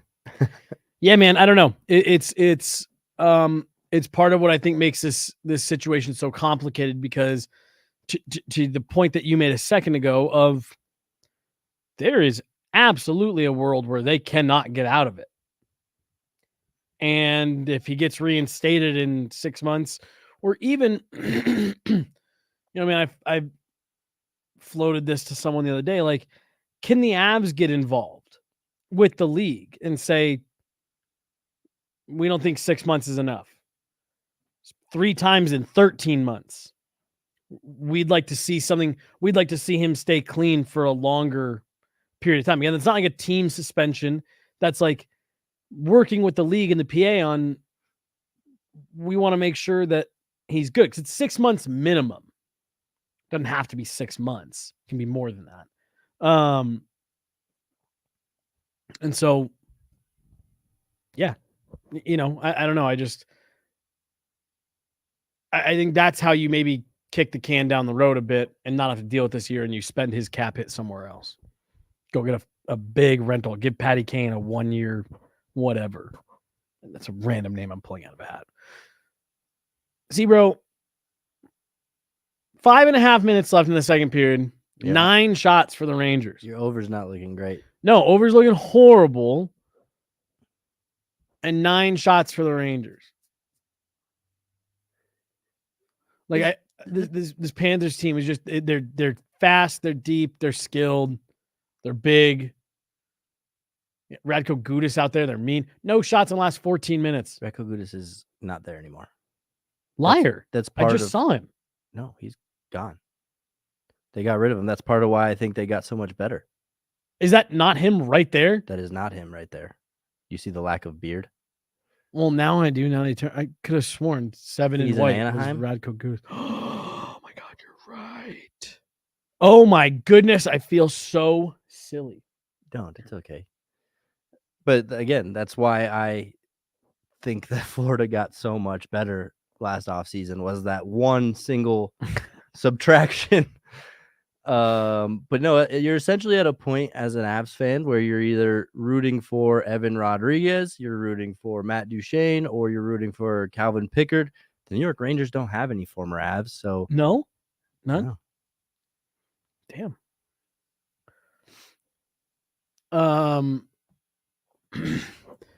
I love Calvin Pickard. He was always so nice, always very generous with his time. Great individual. I know several people that think and speak very highly of him. I'm one of them. All of that said, when I saw that they were going to him for a playoff game, I was like, this is not a serious team. Agreed. To take it a step further, earlier in the regular season when he got called up for the first time, they're like, Calvin Pickard due to get a start for the first time in the NHL in however long. I went straight to my sportsbook app and I took whoever was playing Edmonton that night, and it hit, because I'm the same boat. Like, I'll take it another step further. I remember when the Avalanche were preparing for the Vegas expansion draft, and the conversation, I joined a radio show. The host on that radio show asked me, was it a mistake for the Avalanche to protect Varley and leave Pickard exposed? And this was right after Pickard having a really good year. But I was just like, no, absolutely not. Semyon Varlamov is your goalie here. Calvin Pickard does not have starter material. Like, as cool as he is and as much as I love him, he wasn't an A-tier goalie, simply put. Varlamov at the time, I feel like he teeter-tottered between A and B+. So, yeah, I've never been a firm believer that Calvin Pickard has what it takes to lead a team to a playoff series win, let alone a Stanley Cup. I feel like, but of course he's back on the bench, right? Well, but my point is, like, if you're to the point where you feel that Calvin Pickard's giving you a better chance to win than your number one goaltender, like, you're in trouble. Yeah, I don't know how anybody could pick Edmonton in this next series and keep a straight face. They just don't seem to have all the tools in place, or not be like way out on a limb. You know what I mean? Like, I think Connor McDavid's going to score 15 goals in this series. Like, I don't know.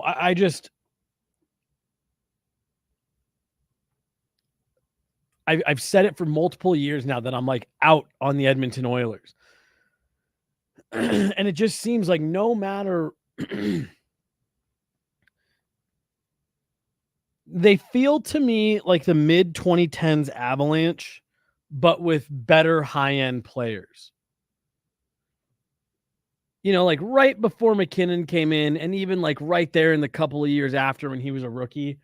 To me, they feel like those versions of those teams, the Patrick Waugh era, but with Connor McDavid and Leon Draisaitl. Actually, maybe that's the best way to think about it. Take the Patrick Waugh era Colorado Avalanche and add Connor McDavid and Leon Draisaitl. I dare anyone out there to tell me that's not the present day Edmonton Oilers. I won't. Evan Bouchard, Tyson Barrie. Zach Hyman scoring 50 goals. Yeah, you could have gotten a second-year Nathan McKinnon to do that. Matt Duchene was still here. Right. Like, you know, that's your Evander Kane. Eric Johnson's your Matthias Ekholm. Like, and then you have a massive question mark in goaltending, and then everything behind those two defenders and Leon Draisaitl, Connor McDavid, and a young Nathan McKinnon. I just finished saying that Varley was a teeter-totter A and B plus goalie, and now you're saying that he has a massive question mark? I mean, at that time, people on the radio were willing to question should they have protected Calvin Pickard instead. Okay. He had the injury issues, couldn't stay in net. It's a kind of a reach, but I'm just saying, like, in general, like that's just I look at the Edmonton Oilers and it's like, yeah, they've got some talented, like very talented players. But I just look at that roster and I get so confused at how many people seem to buy into what they do and like are actually saying Matthias Ekholm can go toe-to-toe with the other number one defensemen that are still left in these playoffs. And that's just crazy to me. Evan Bouchard is a slightly better Tyson Barrie. And I love Tyson Barrie. Not a number one defenseman. Not a top pairing guy. Like, yeah, he's got a huge shot. And when you can just tee him up playing with McDavid and Draisaitl, yeah, like you're going to produce. But I don't know. I just look at that team and it's like, of course you're having to play Calvin Pickard in the second round. Duh. That being said, I'm going Stars in 4. See, I was going to give him 5. I think I just don't see how. I wanted to give them 5 too, but like I just don't see it. I think Vancouver's going to feel really shameful about themselves when they're like, oh, the team we just lost to just is getting their ass kicked by the Dallas Stars now. Okay. So yeah, I'm out on the Oilers. Did you see Ryan Whitney make the comment that he said, I'm optimistic. He's an Oilers fan. He's like, I'm optimistic. Obviously, I'm excited. But this feels like 2 years ago when we were going into the final against the Colorado Avalanche. And you just like, you can be excited about it if you're an Oilers fan, but you have to be looking at that matchup going, oh boy. Mm-hmm. And not to mention, like, is there a less battle-tested team left in the playoffs right now than the Edmonton Oilers? Like, with all due respect to the Vancouver Canucks, like they put up a hell of a fight. But that, I mean, how many people were taking Oilers in 4 or 5? Like, all of the analytic models, like everything said that the Oilers should have just run away with that series. And the fact that they had to come back, not just win in 7, but come back to win in 7. Like, I don't know. They expended a lot of unnecessary energy. Their depth was a bit exposed. And their goaltending is clearly an issue again. Like that's the part that's crazy to me, man. It's just crazy to me. Last year, 2 years ago, the Avs said, we think we have a Stanley Cup roster. We don't have a goalie. So they went out and they traded real assets, hard assets that people were upset that they moved on from for Darcy Kemper. Was he perfect? No. He was very good in the regular season. He made every save you needed him to in the postseason. You felt you had a roster to do it. You win out and you made a swing. How many years are the Oilers going to waste just being like, nah, we can outscore it. It'll be fine. Also, Pete DeBoer versus Knobloch. Yeah. Is that his name? Mm-hmm. I think that's quite the mismatch as well. I mean, Jared Bednar getting out coached by Pete DeBoer is one thing, but Pete DeBoer versus what I don't know his coaching history. Does he have any head coaching history in the NHL? Knobloch? No. Yeah, so He's McDavid's hire. I can't see that going in Edmonton's favor. I mean, I think there's, again, like we were saying earlier, there's not it's a more than 0% chance that Edmonton could win. But like I think you would, in addition to needing your goaltenders to absolutely pop off, I think you would need the absolute wheels to fall off of Jake Ottinger. And not only that, the guys in front of him too, right? The Right. Avalanche wanted to outscore the Stars every game, and they couldn't even get to the net some games. So. Well, and that's what I'm saying. Like, you would need it to be bad enough that, yeah, the 10 shots you can generate, you get 3 of them to go in. Like, that's the level of discombobulation they would need from Jake Ottinger. Oh! Did he save that, or did I get a skate of somebody? Yeah, I don't know. With no time left, basically, huge. Well, it looks like he maybe stopped it with the way that players are coming over to say something. Really nice pass. There's a couple seconds left. Goes from Bobrovsky's left to his right. Hit the side of the net. Let's see, slow-mo. Mika Zibanejad. Oof. See, I think it hit. Is that? Oh, Trocheck. Trocheck. So yeah, Bobrovsky had to push from his left to his right. It looked like he got it on the live angle, but when you saw the reverse side of it, it looked like it hit the side of the net. But if it went on net, it was hitting Bobrovsky. Like, yeah, he was there. He got there for sure. Wow. That was those late period goals, man. Those can change things. Like, big time, those can change things. Oh yeah. Numbers keep growing over here, folks. Drop your questions. We just hit intermission. We're just kind of hanging out. Not kind of. We're fully hanging out. It's literally what we're calling this, is a hangout, right? Yeah. So, yeah. Full-blown hangout. Like, yeah, I don't like watching hockey by myself. Like, it's boring at home. So this felt like a better use of time. Oh, I don't know. He's always looking over there, and now there's someone over there, and so now I really feel like you're looking at something, or like he's signaling to us like, everyone hates this. The comments are terrible. I think if that were the case, I'd probably signal to you in some fashion, like, hey, Jesse, hold on. Something's going terribly wrong. But no, my eyes are just jumpy. Stars to win game 1 and the series is at plus 165. I will dabble.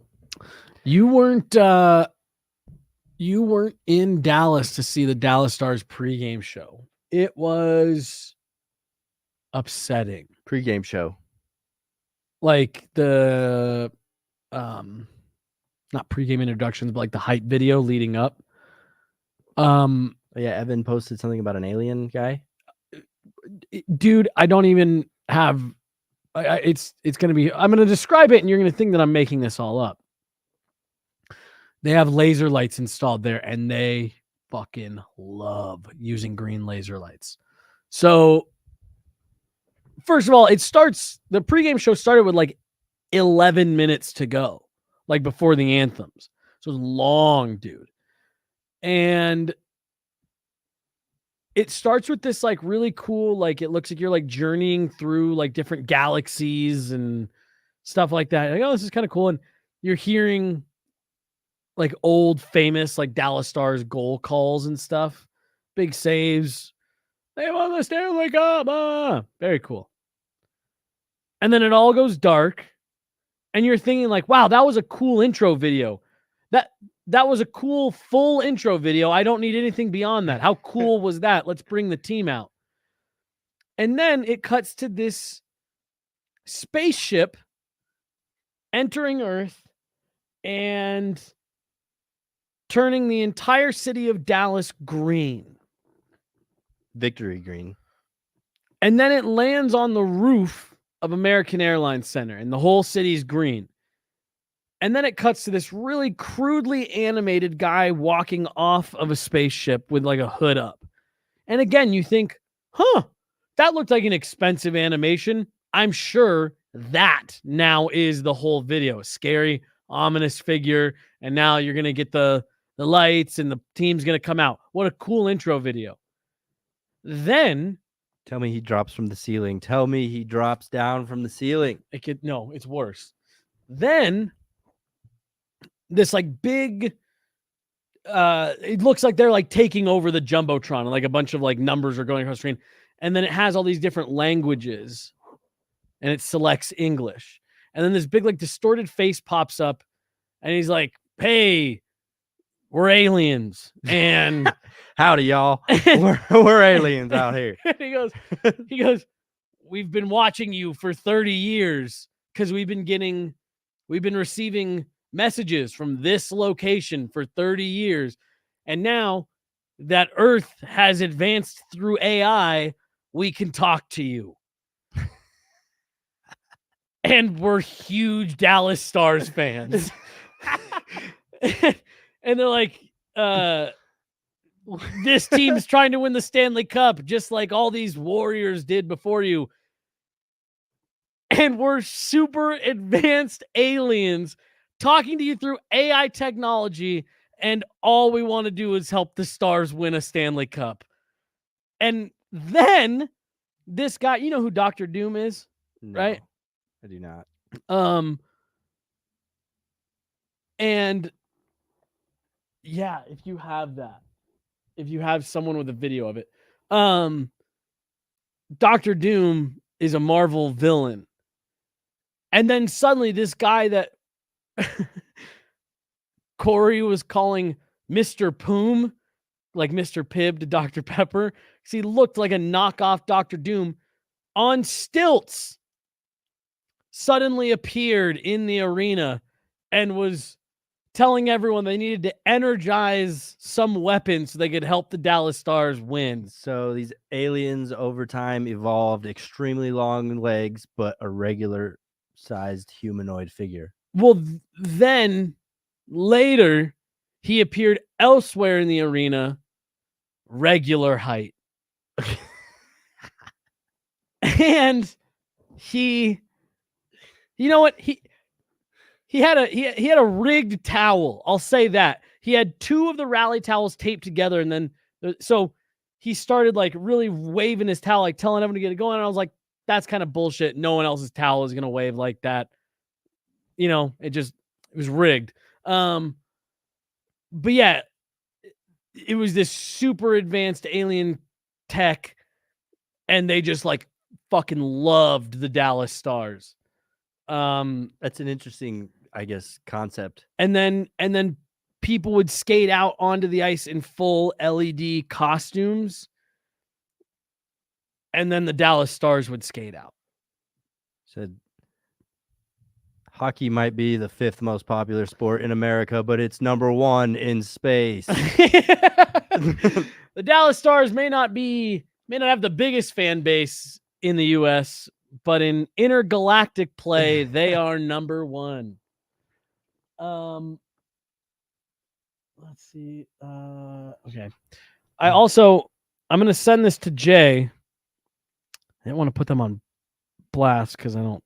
There's I'll put a somebody lot on blast while I'm at it. There's a lot of empty seats for game 1, bro. Diss tracks are a thing right now in pop culture, so I'm going to make my own version of a diss track right now. Okay, I love it. This is going horribly. The Nuggets should have retired Rocky. Oh. Come out with a brand new mascot if the actual guy who is in Rocky is no longer in Rocky. Because Rocky was iconic. He did it forever. This is a terrible diss track. No, it's my own version of it. Okay, all right. It's not a diss track. It's I was waiting for you to like rhyme I'm something. not I was gonna like, no, I'm not all gonna right. freestyle here on a podcast. But the new Rocky, who I understand is Rocky's kid, Yeah. not only does he, you could tell it's not Rocky because I think Rocky's son is a bit shorter than Rocky, so he doesn't even really fit into the suit. The behind the back half court shot was Rocky's staple. The new Rocky is so embarrassingly bad at it. Not just bad at it. Like if you and I went and did it right now, I guarantee you we'd be better. And you know this kid had his whole life to practice this. So if he doesn't have it down by now, he's not going to have it down. I hate the new Rocky. I hate him. Because he can't make the behind the back shot? Because he's just not Rocky. Rocky was one of a kind. Rocky was the best mascot in all of the NBA, maybe even sports. Well, I think he won that award once. Yeah, as well he should have. Well deserved. He should have won it every year. Yeah. And now to replace it with not Rocky whatsoever, man, I was so upset and so disheartened. And like I used to when I was little, switch happen? I think 2 years ago. And from what I was told, the new Rocky got hurt in the playoffs last year. The old Rocky came back for the playoff run and got to experience the championship. Oh, run. That's sick. But I remember being 5 years old.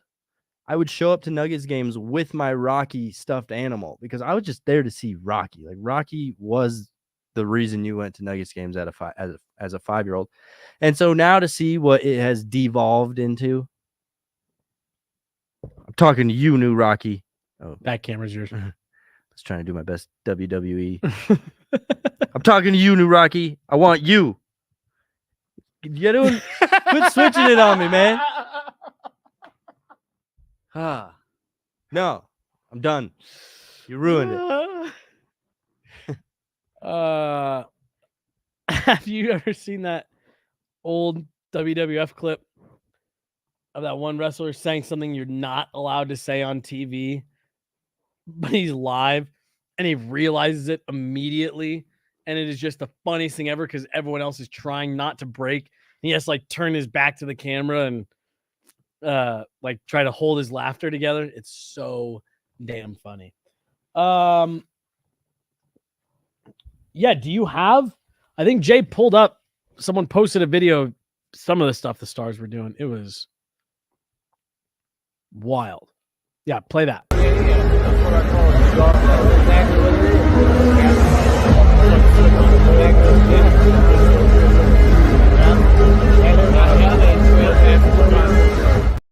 And how can we do our own bigger version of that? But everything's bigger in Texas, right? So let's make it even more lights. Let's make it more bigger. Flash, more colors, more a little bit more aliens. Double the amount of lasers in here as anywhere else in the continental United States. And so for pregame, everything that you saw there, all the different colors, play it again. Sorry.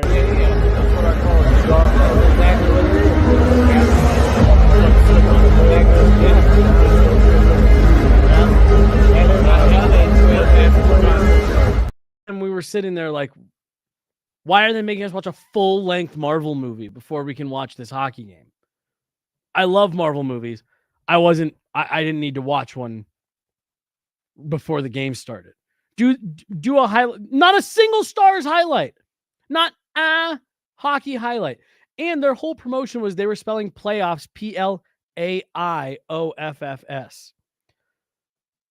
And really the AI was only so that the aliens could tell everyone what big Dallas Stars fans they were. It had nothing to do with what their like mission was. None of it made any sense. This is our first contact with humanity, and we want everyone to know, go Star. Right. And also boo whoever they're playing. Because they would end every thing with like a warning to the other team. Like, the Stars have nothing to fear, but their opponent does. And it was just... Why? Because of aliens? Yeah, the implications, based on the video is like, oh, we're us, the aliens, we're going to kill them, or something like that. Don't worry, guys. We're just gonna kill him. You're on to the next round. Yeah, I don't know. That's it was so weird. I saw it 3 times. Everyone, all the media, we saw it 3 times, and we all reacted the exact same way the third time as we did the first time. Like, what is this? I got to see my first Vegas game this year, Jesse. Of course, you were there, and it was sick. It was fun. It was energetic. It was, for lack of a better term, lit. But it was noon, and so it was like a little bit too much for a Sunday at noon. Wasn't ready for it just then, but I'm like, this in a playoff setting on a Friday, Saturday night is gonna be the place to be. But Sunday at noon, not so much. Dude, that's so funny. I didn't even think about that from that perspective. Because, like, yeah, like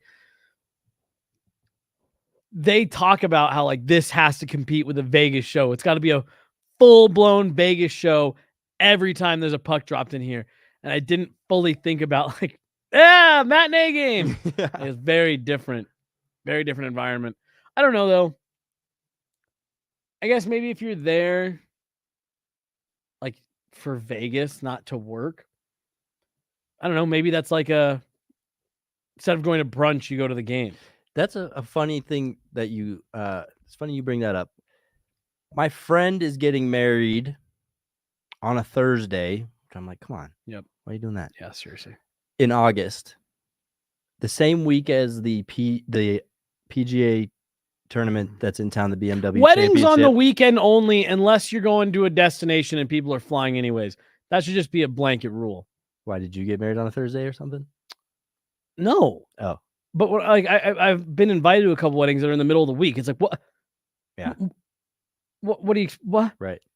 But in my mind, I'm like, what a more delightful way to work off your hangover than being at the BMW Championship the next morning. They have adult beverages there, kind of bring yourself down. Are you a drink the next day to get rid of the hangover type of guy? No. I'm not. I'm a curled up in the fetal position, laying on the floor. Give me all the water as much as possible. You gotta get food in your stomach. Someone else. Yeah, for me, it's like sunshine, walking around, and food are gonna be your best bet. And those are like the 3 hardest things to do when you're not. Water also would. Yeah, obviously water. I mean, drop your that's hangover cures in the chat. No, dude, I like you said, food is the hardest one, and that is the only one that, even if it doesn't make me feel fully better, that improves me the most. If I can eat some food, force some food down. My child is 15 months Hungover old today. 15 months old, so I haven't had a hangover in about 17 months. Yeah. Thank Jesus. Yeah, dude, I don't know. That's just that really has become like the older I get. Like I just don't want to get too drunk. Yeah. Because then you're hungover till literally Tuesday. Right. And it's Wednesday and you're like, all right, I'm finally okay. And I just missed half the week. Yeah. You feel horrible. And for me, like what I hate about it is like in most instances, by the end of the night, you're feeling horrible. Yeah. Going back to these late puck drops. You do an 8:50 puck drop on a Friday night, that crowd is feeling sauced. Yeah, but I also felt for them by the time that second overtime rolled around. The concessions had been closed for 3 periods. It's like, these people are thirsty. These people need to no wonder the Avalanche lost. The energy was drained because all the drinkers out there got cut off way too early. The points bet bar we just discovered. Yeah, stays open. They were clearly giving people whatever they asked for. So that's on the atrium level at Ball Arena. I think you'd have to go down to get to it from not how we get to it. It used to be the like women's and children's lifeboats team shop. Yeah. Yeah, that's now a bar because they took out the box office. Isn't that a sign of the time for tickets? We don't need a box office anymore. We don't need somewhere that people can physically walk up for tickets. It's all just online. I don't know. I used to be the type of person that kept my ticket. Yeah. And like there was a moment in time where I had them lining the ceiling of my room, and I could be like, oh, look at that one. That one's fun. I remember this. I remember that. Now you can't do that anymore. It's all literally all on phone. Well, and then what if your phone dies? You just can't go? Well, and then not only that, but like I even remember being disappointed when it switched to like The stinky little ticket? Yeah. That the flash seat ticket. yeah. Yeah. I just ripped it off and handed it to you. I have a ton of those because that was still in my era of saving them. Mhm. And even when you get like the Ticketmaster, just like generic ones, it's always like, oh man, I want because Yeah, dude, you I want the remember one- like yeah. the real tickets, dude. That like design work went into the Yeah, tickets. they were like that big. yeah, and dude, sick, bro.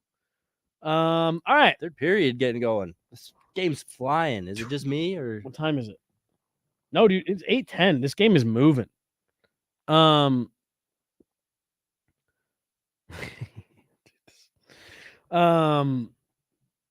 do you think here? 1-0 Florida, 20 minutes to go at Madison Square Garden. Overtime? no? I think Florida pulls it out. Holds on. Yeah. I'll say Florida goes up 2-0 here. 2-1, 3-1 empty net. I like that. Yep, I like that. That means a 3-goal period though, when we've seen 1 goal in 2. I don't know. We'll see. Empty net though is different. Yeah. Empty net is different. Rangers starting on a power play. Statistically, power plays at the beginning of a period are like significantly less effective. That reminds me of a conversation you and I had in the press box that I would like to bring to light here. Not the conversation, but just what game was it? Game 2, the Avalanche lost in Dallas. Yep. There was a situation where the Avalanche had the power play and went 5-on-4 towards the final minutes of the game to try to really push and tie the game. And Jared Bednar wouldn't pull Georgiev to make it a 6-on-4. And I liked that. And I think I agree with it. I got it from your standpoint. And before I heard the statistic, I was in that boat too. Like the last thing you want is the dagger to go into the empty net when you're kind of, you still have a shot at 5-on-4. But statistically, 6-on-4, you're twice as likely to score a goal Really? than you are at 5-on-4. So 6-on-4 would have been maybe giving them twice as much of a chance to tie that game. The only thing that I don't like about pulling your goalie in that situation is the defending team no longer has to think twice about icing it. You can take shot. If you get the puck on your stick, take a shot at the empty net. If it misses, it doesn't hurt you. Best case scenario, it goes in. And I when you're at even strength and you pull your goalie to go 6-on-5, you've got to double clutch a little bit. Like you've got to really be sure that you're going to put that puck, you're going to give that puck a chance to get in. Otherwise, you're icing it, offensive zone face-off. I don't know. I think if you've got an advantage already, wait a minute to see if that advantage will work for you. Then you can pull the goalie and give yourself the second minute.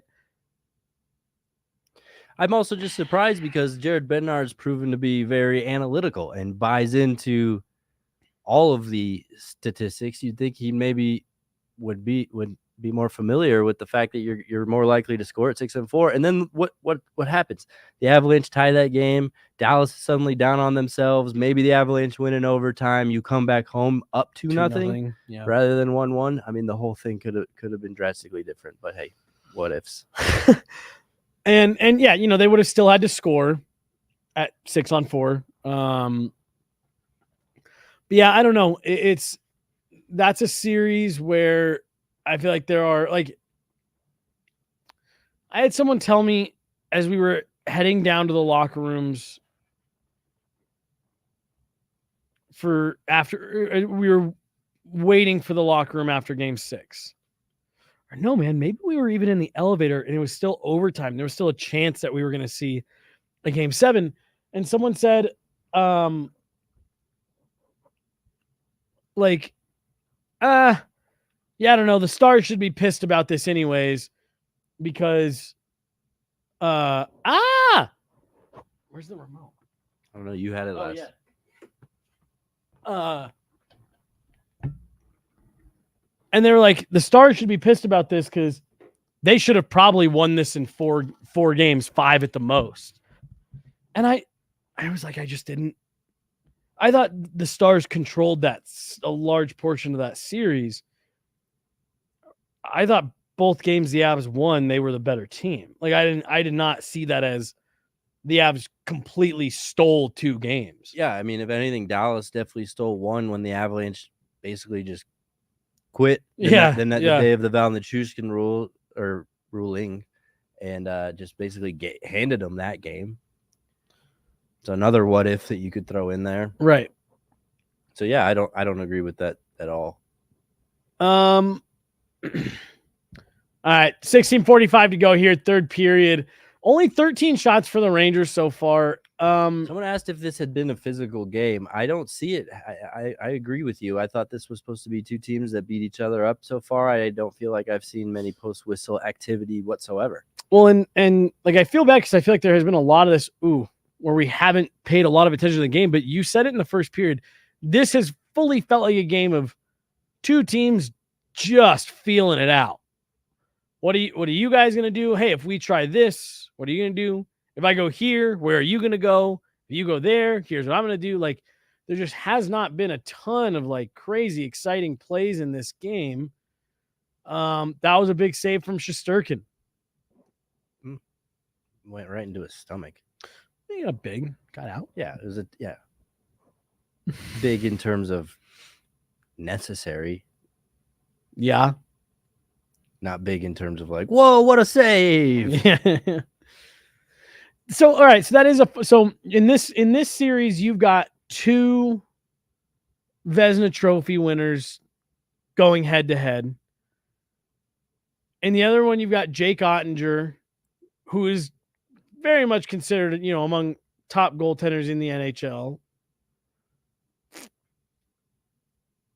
And then you've got whatever's happening in Edmonton. It feels a little bit like the meme of like all the soldiers and then a clown coming in behind them, where it's just like, yeah, one of these isn't quite the same as the rest of them. Yeah. With all due respect, of course. I said with all due respect. Game 1, I agree. Game 1, the overtime, Dallas controlled a lot of it, but to not point out that the Avs controlled 50 minutes of that game. As soon as Dallas went up, like Dallas did not feel like they should have been up 3-0 to begin with. Mm-hmm. And then the minute that score became 3-0, it was all Avs for the next 40 minutes, at least 45 minutes. Yeah, man, that really gave you hope for the rest of the series too, right? You're like, oh, if they can do that tonight, they're going to do this the rest of the series, and we never really saw that again. Well, because like Dallas was, we were tired. They really came at us harder than we were expecting. Their top guys kind of took over, and you were like, oh, they're not going to be able to handle this. They're already saying they're worn out and tired.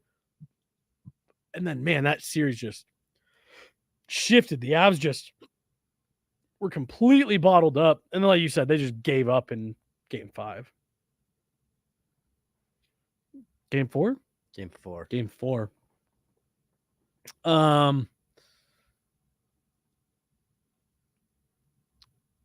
See, dude, part of what, it's not, again, not that I don't like about the Rangers, but like this third period so far, 1-0. We're about 6 minutes in, and like the Rangers really haven't gotten anything going offensively. And like you're only down 1, so it just takes one play. But I mean, like they're just turning them around at the blue line.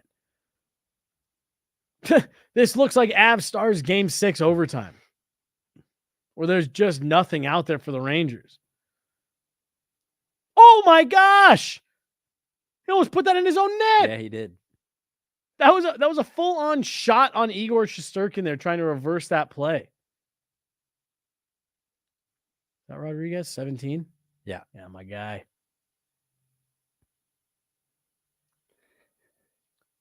Did you see that Peter Baugh tweet from this morning? That the Florida Panthers have 3 of the top 4 draft picks from Nathan McKinnon's year. Yeah, Barkov, Bennett, and Sam Reinhart, Dang. all from the same draft. It's every light in the house too. It's every Right, light is a right. goal light. I also love how Because of a roller hockey game or a street hockey game. Like, come on. I also love what a there's no duplicate fans there. You got a lot of fans of different teams in this friend group. Yep. The Kraken, the Wild, the Avs, the Predators, the Blues Rangers, was one. the Blues. Like, damn, what kind of transplant city suburb do For you real. live in? The Highlands Ranch. You've got 8 kids out there and all 8 are fans of different teams. That's pretty incredible. Yeah, but Miles Wood winning after Dallas had all the chances in OT. What are the odds of that? Yeah, Wood doesn't have a ton of finish, but I don't know. He did there. Oh yeah. Yeah, will you throw up Peter's tweet? Because there was a second part to that too that I know I left out. Oh, he's not ready yet. Sorry. I got too anxious. I jumped the gun. He's ready. Oh, he's ready. There we go. Oh, yes. All right. Florida has 3 of the top 4 picks from the 2014 NHL draft in its lineup. Oh, I'm sorry. I was off by a year. Aaron Ekblad was 1 overall. It wasn't the Barkov year. Aaron Ekblad, Sam Reinhart was number 2, and Sam Bennett was number 4. Brandon Montour and Gustav Forsling were also in that draft. So 5 of the 18 skaters in their lineup are from the 2014 draft. That's pretty crazy. That is crazy. Oh, Michael J. Fox. All right. Oh, dang. Wow. Henrik Lundgren. All right. I don't know if you need a full 3-piece suit. You don't need a full 3-piece suit to be a fan at the game. At the Rangers game. That felt like you were throwing in our face a that little was bit. Egregious. Yeah. Save Yellow card. Save some for the rest of us. Yellow card. We started watching Welcome to Wrexham. If you watched Welcome to Wrexham. I watched the first episode and then I never went back. Not because I was like, this sucks. I just one of those things. Never got around to it again. Okay. I thought you would be into that of all people. It's like what, a 5th year English EPL team or 5th tier. I mean, well, but the whole thing is about them trying to get promoted. Yeah, that's the story of every soccer team. I have my own soccer team that I follow is still trying to get promoted. Oh, you don't have. I thought you followed an EPL team. No, I don't. I don't watch the EPL. So if your team got promoted to the EPL, you wouldn't watch? My team won't play in the EPL because it's in Spain, English Premier League. Well, I didn't know where your team was based out of.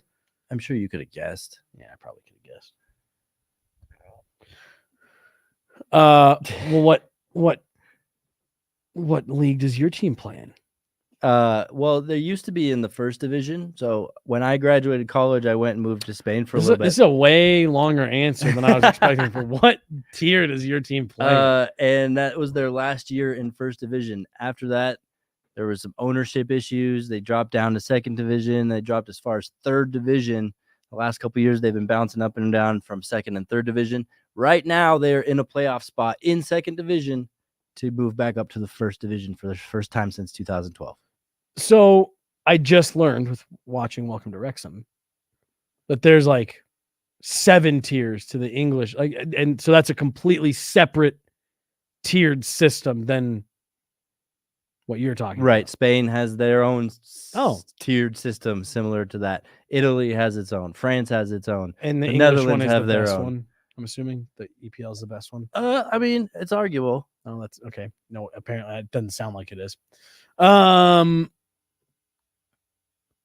But I just think it's such an honest way to run sports. I really wish American sports could. They never will, but could adapt that. 4 teams move down, right? That's too many teams. 3 teams. 3 teams. That's too many teams. I think you could do the last place team. Hey, look. Nice job, Yaroon. He pulled up the standings for my team. Currently in 5th. You 5th know place. who his team is?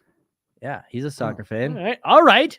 All right, let's all relax here. Thank you, Yadun. Thanks for the respect. I actually have that same logo tattooed right here, right where the logo would go Oh, that's on the embarrassing. jersey. No, I'm just kidding. not at all. That was a joke. That was a joke. I'm out of here. No, you also have that sticker on your car. Now that I think about it. Great observation. Yeah, they even like for hockey teams, like the name isn't very big. That is not the primary part of the logo. So I would have never been able to guess what is the team's name? You still haven't said it. Racing Santander. Ah, yes.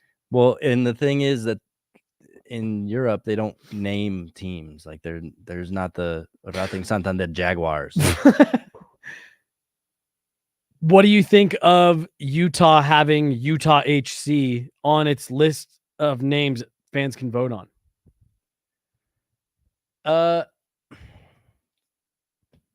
It's not a hockey thing. I mean, I guess I get it. I respect it, but it's just not. If that was what they picked, how would you feel about it? You think that? Oh my gosh! They would stick with something like that? Oliver Ekman-Larsson goalie interference, maybe? Well, it's on the fan vote. Shesterkin looked right at the ref, and that was a very tentative Oliver Ekman-Larsson celebration. Let's see. Wow. I don't know. That looked like a push to me. Yeah. Who was that? Here we go. Let's Yeah. review it. Oh, I don't know. He went into the crease and then got pushed. Huh. And it's Ryan Lomberg who gets zero credit. Yeah. Let's see. Would you challenge that? Yes. I mean, I guess 11 minutes to go. You're down by Kinda 2. have to. You have to. Yeah. Yeah. Oh, man. It doesn't look like he's.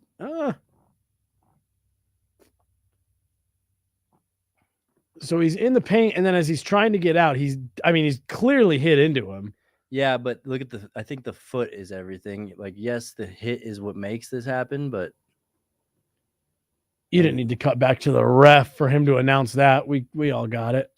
Colorado's own Dave Jackson. Wonder what he had to say.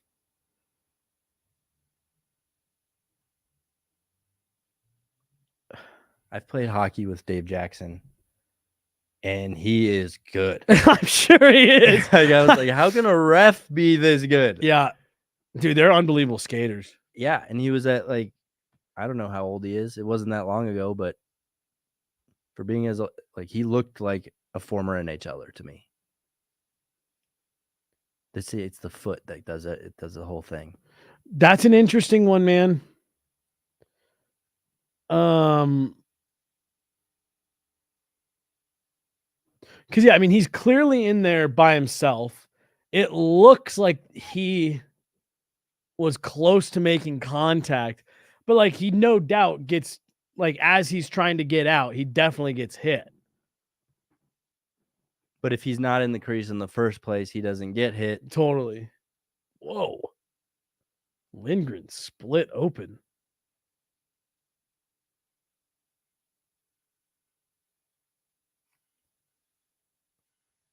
What do you say? I say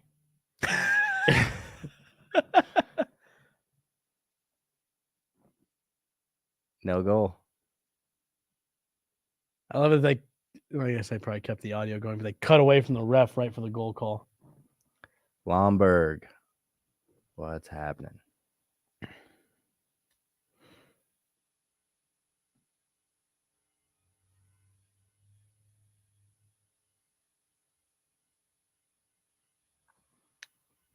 There's a rather long explanation from the ref. I wonder what he said. Yeah, seriously. We're not here for you. Just say goal or no goal. It's hard because I have this theory that part of the reason why the NFL, part of the reason, so popular is it's so easy to understand. And the rules are simple and it moves slowly. And every single time there's a whistle, a guy in stripes gets on a microphone and explains why they just blew the whistle. Hockey moves very fast. It's hard to keep track of the puck. And there's a lot of whistles that you just have to know what happened to know why the play was just blown dead. Yeah. Not to mention the 4 or 5 NFL replays you get between every play. Right. People don't realize that they're watching mostly replays Mhm. and commercials when they're watching an NFL game. And They're not actually watching an NFL game. An NFL broadcast is anywhere from 3 to 3.5 hours. This is my favorite trivia question. JJ, do you know what the average amount of active ball time is for an NFL broadcast? 7 minutes. It goes from 3 to 3.5 hours, 11 minutes. So only slightly above what you just said. See, I've heard it was 7 minutes per side. If you're an offensive player, you play 7 minutes. If you're a defensive player, you play 7 minutes. Well, I think 11 was the average as of about 3 years ago. So I'm sure there are some that are closer to 15 minutes. Yeah. Whew. But yeah, Football's boring. is right. What you were trying It's to just say. well, and so like imagine if they every time they plays offside, hand pass. All right, we're gonna watch this hand pass 3 different times from Right. 3 different angles. He did pass it with his hand. Yes, indeed. But like the Josh Manson breakaway in Game 6, that Kiviranta broke his stick and for some reason didn't go get a new one from the bench like every player should. And sure enough, the puck came to him and he smacked it out of the zone because he didn't have a stick. And it hit Josh Manson cleanly on a breakaway. And they blew the whistle right away, obviously, because we all saw the hand pass. And there was a bunch of fans in the arena that didn't know. And they don't know. Why would they know that? There's chaos going on. Things are happening fast. Who hit that puck? Maybe some people don't know the rules. You can't pass it with your hand. Suddenly, Josh Manson's on a breakaway. They blow the play dead. Then they just reline up for the faceoff. If you are a casual fan, that is very hard to understand. Yeah. And like you never see in the NFL, the equivalency of a quarterback dropping back and punting it to a receiver who's just wide open, and they blow the whistle, and they throw a flag and blow the whistle and be like, yeah, the quarterback can't kick it. And everyone would be like, oh, okay. But it would be like if that happened, they just blew the whistle, then like relined up Just and started snapped over. again. Yeah. Like what was that? All right. Rangers fans want a penalty. You're under 10 minutes to go of a 1-goal playoff game in the Eastern Conference Final. You're going to have to damn near kill somebody to get a call. As they just get a call. No way! That was an egregious hook. When you said the NHL is the only league that doesn't make their games go faster, I was thinking of the NFL too. Yeah, that's true. The NFL, I don't think, is doing much to speed up its game. In fact, when you get to the Super Bowl, the halftime is like 3 times as long. Yeah, it's like a 5-hour event. They slow it down at the most important game of the year. Right in the hands, knocked him down. The fall down. See, that almost felt like one that I'm surprised they didn't call an embellishment. Not because I thought it was embellished, but that's usually what they do in those situations. Yeah, it was a hook. But damn, that's so funny. Right as I said that. Yeah. You're not going to get a call now. Well, it's almost because that's exactly what happened was there was no call there for the Rangers. So you got to think, I think it was Lafreniere that just got that. Mhm. He was probably thinking the same thing as you. Yeah, they're not going to call anything right now. Yeah, that's one of those where you go palms up because you just have to. I always love when guys do that. Whoa! See the replay? Yeah. In the box. Like, yep. I think it's always funny and so awkward when the guys look up for the replay and they're just looking at themselves. Oh, got to pretend like I didn't look at that. Yeah, why do they? I get it why for like visiting, like if you're the away team.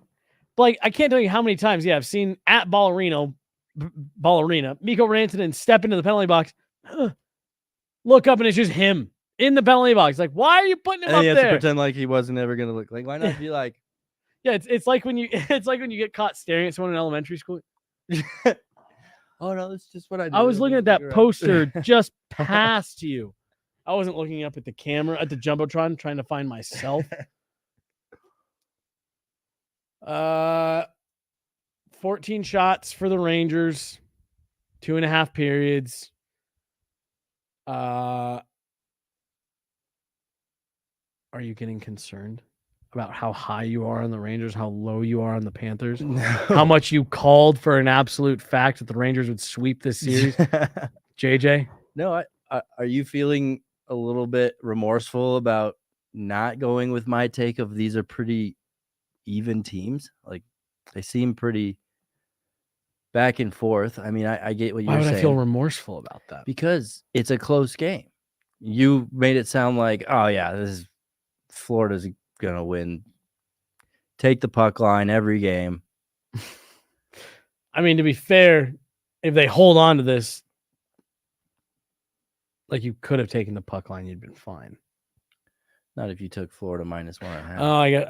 All right, You're still new here. It's Well, okay. no, I thought you were being a snob and calling money line puck line, and I forgot the fact that happened. You have different phrases and It's all right. terms. I don't blame you. I've been betting for 17 years now. You've been betting for I hate you. 17 What time does minutes. this game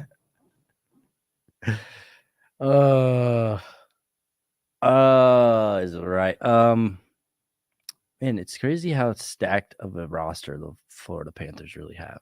Well, dude, I was gonna say it's just like every time, every player that rolls out there, you're like, oh, he's good. Oh yeah, that guy's pretty sick. Yeah. Oh, that guy's good. I love Brandon Montour on their back end. Well, and they feel a little bit chip on their shoulder-y because they got there last year as an 8 seed, and how did that go into the netting? I think so. Everyone kind of thought that it was fool's gold, them going to the final, even though they had just won the President's Trophy. And so I don't know, it feels a little bit like they're on like the revenge tour. We've got something to prove. Everyone thought we were just a flash in the pan. And I don't know. I think it'd be great for a small market team like the Panthers. Like they've had great attendance this year. Like they're normally, the butt of the joke for all of that. They've had a lot of full buildings this season, and like it's part of what kills me when I think Elliot Friedman actually talked about this once on a 32 Thoughts about how there used to be this real strong sense from Canadians of why doesn't the rest of the world love this game as much as we do? And then you put an NHL team in Arizona and you start growing real fans in Arizona. And then you have all these people from Canada going, well, they're not real hockey fans. They're not fans like us. It's like, okay, maybe give them a chance to be. Like, I don't know. Like it's only good for the game for teams like Florida to win and be successful and teams like Arizona to win and be successful.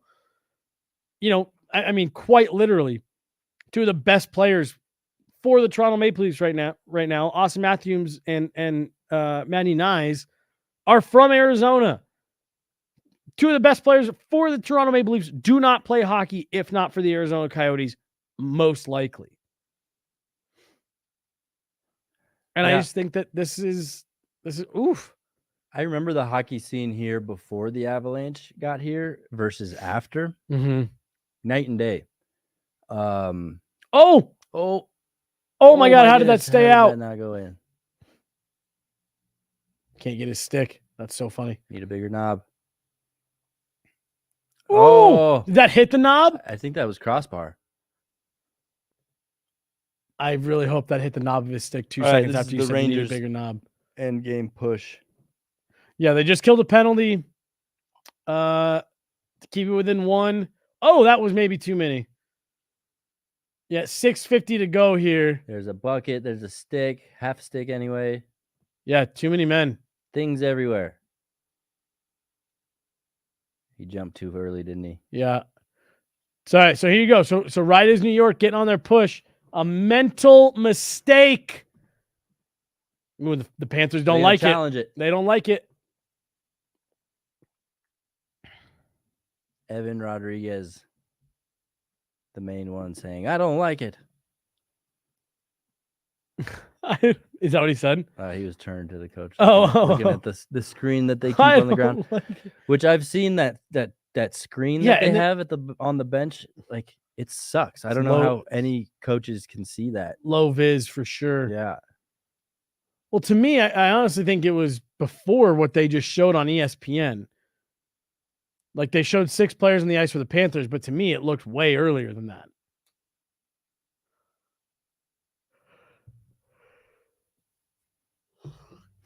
Ooh, and Evan Rodriguez is the one that has to go sit. That's got to be a less bad feeling, though, when you're picked to be the guy that goes and sits instead of like the guy that committed a penalty and has to sit, right?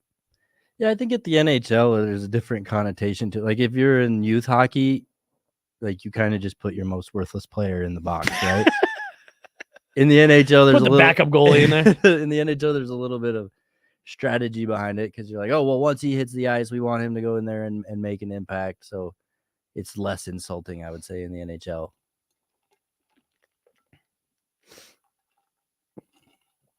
I really hope no parents of hockey players are watching this and said, wait, that happened to my son earlier this year. My kid always serves for penalties. Oh, gosh. All right. 120 down low. Trocheck. Woo. Henrik Lundqvist in the building. Sergei Bobrovsky stayed on his feet, didn't go to that reverse VH.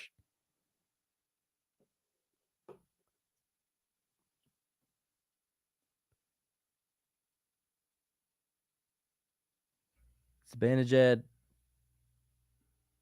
is the type of guy that you expect so much from and only sometimes delivers.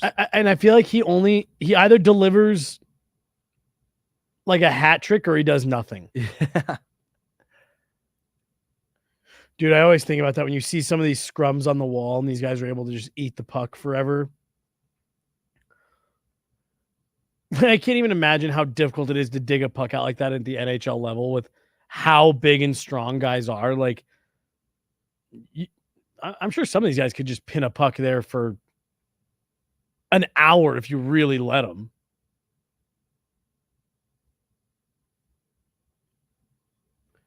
All right. See, look, no stick out high for the Florida penalty killer. You go. Why are you still standing there? You're on the short change side. I just don't get that. Why are you standing there doing nothing? Oh, man, I don't know, but I just replayed the play that you were just recounting of Josh Manson's breakaway from the hand pass. Yeah, dude. Oh, Shesterkin throwing a blocker. I hate that. What? I've always hated goalies throwing blockers like that. Oh, I'm sure you just I loved throwing blockers. yeah, dude. I bet There's no better weapon. it's right. Exactly. It's such an unfair advantage. Yeah, you got a full cage blocking your face, and you're throwing blunt objects around. That are tied to your fist. right. That you can get 100% maximum torque on as if you were punching someone in the face. With no repercussions, though. Like, it doesn't hurt. Right. And in most situations, like, I can't run into the goalie. What the fuck?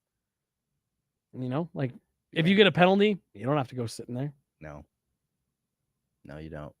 Yeah, being a goalie seems a little unfair on that front. It was a lot of fun. A lot of perks, like what you're saying. I love that you refer to that as a perk. But I wouldn't do it again. Like if my kid said I want to be a goalie, I'd probably try to talk him out of it. Really? Why? Just mainly because of the way my body feels now. Okay. So unnatural to do a lot of the movements that you're doing that it really takes a toll on the body. So you don't play goalie at all anymore? I'm selling my pads. In fact, really? Yeah, I'm trying to figure out how to do sideline swap. Yeah, I got a buddy who does that Some big time. steps that go into that, so I've been What procrastinating. kind of pads do you have? I got CCMs, the Premier 2 or 3s. All white? Mm-hmm. Yeah, you seem like an all white guy. Yeah. So if someone asked you to just go play at a drop in, I can't. I literally can't. physically? My hip will not allow it. Interesting. Yeah. All right. But you can skate out. Oh yeah, I'm getting pretty sick. Ask Evan Rowell, co-champion of the Winter League with me. Co-champion. Yeah, I don't think with me. I don't think you guys have to be co-champions. We're co-champions together. Were you not on the same team? Yeah, we were on the same team. So I think we're just I think you're champions. just champions. Yeah. I don't think you guys are like Champion with me yeah. is what I was trying to say. Like coach. I understood what you were saying. Yeah. No, it. I'm not very good at that level. I'm more of an effort guy. My forecheck is. I play mind games out there with my forecheck. Then I also play in a lower level where I'm more of the ringer, and that's a lot more fun. Not gonna lie. Yeah. Scoring goals Scoring is goals such fun. a better feeling than getting scored on. Sure. I've only ever done the goalie stuff in drop-ins and just little like, hey, we've been out here skating for 3 hours. Someone else want to put on the pads? And so whenever I get scored on, it's like, oh man, how funny and fun that we're all out here. I can't imagine that's a great feeling in a game that it was like counts for something. a dagger to the heart. I remember one of my friends was laughing at me one time after getting scored on just because I was so in obvious like Pissed. Yeah, distress. I was like, no, just for like you did the full Zerg. No, not again. After every goal. I promised myself. Oh my gosh, an own goal is gonna seal it. Oh gosh, An own goal from Lafreniere. What a bum. Takes the penalty and then puts the puck in his own net. Oh, he's gonna hear it from New Yorkers. No cab rides for that guy. Damn. Hey, New Yorkers always say, "What are you? What are you, an idiot?" Bad play from Shesterkin, honestly. Bad turnover. And then that's bad awareness from Lafreniere. Like, you got to have your head up. You're the only one there. Why are you What are you? swinging at that so wildly?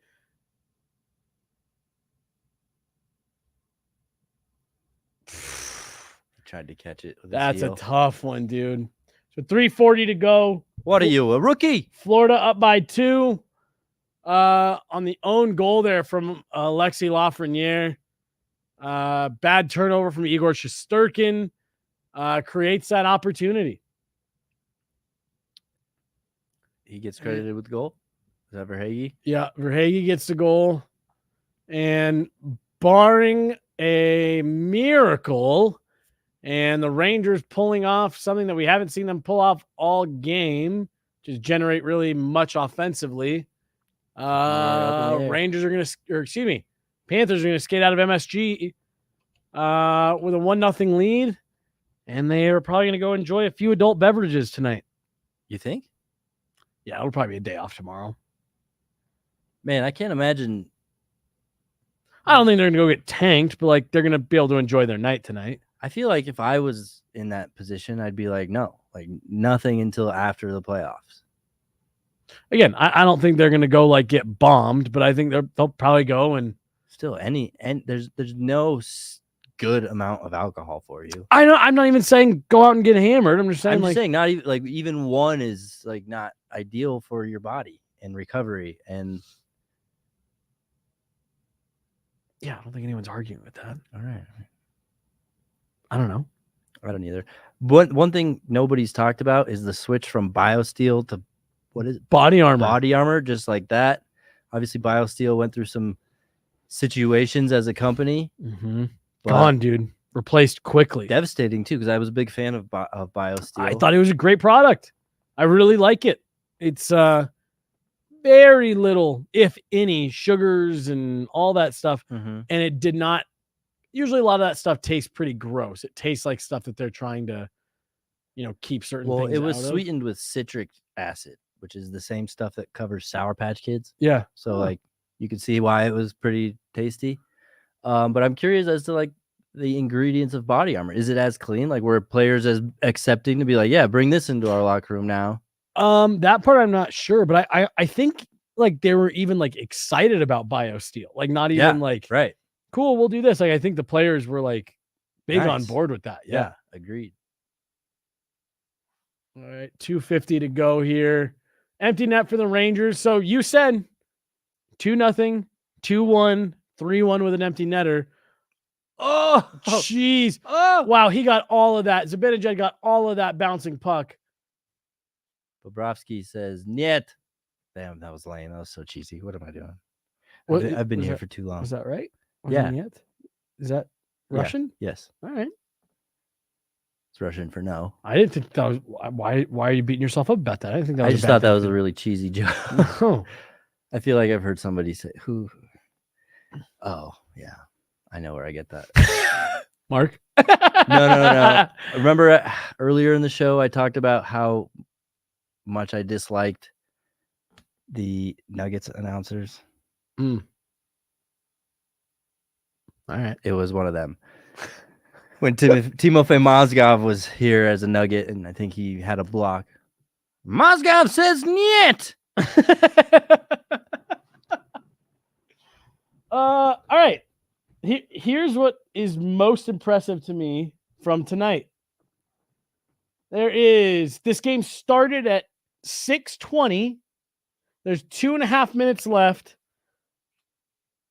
Dude, we're at 2 hours, 35 minutes. Wow. Let's see how long these last 2:30 take. They have cruised along in this game. It's nice of them. He even looked at him. Yeah, that was great. Little bump. Hey, This has been a good game one. look at that bruise on his neck. What would you say is the worst playoff bruise or bump we saw from the Avalanche? Has to be Ross Colton's black eye. Yeah, that was pretty bad. I was gonna say I'm sure something that happened to Andrew Cogliano.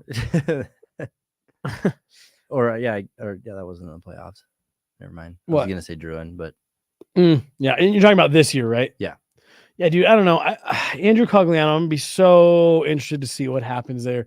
I think he wants to keep playing. I mean, that guy's going to the bench holding something every night. It seems like. every night at least once he's. What does Ryan Boulding always say? He's smarting. Yeah.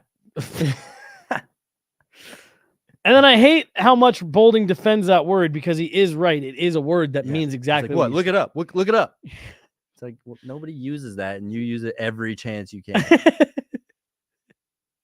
Well, and he tweets it. I'm like, nobody knows what that means on Twitter. Oof, Rangers can't get out of their own zone. Stuck behind their own goal line with no goalie. I feel like I haven't noticed Panarin at all tonight. Up the wall, out.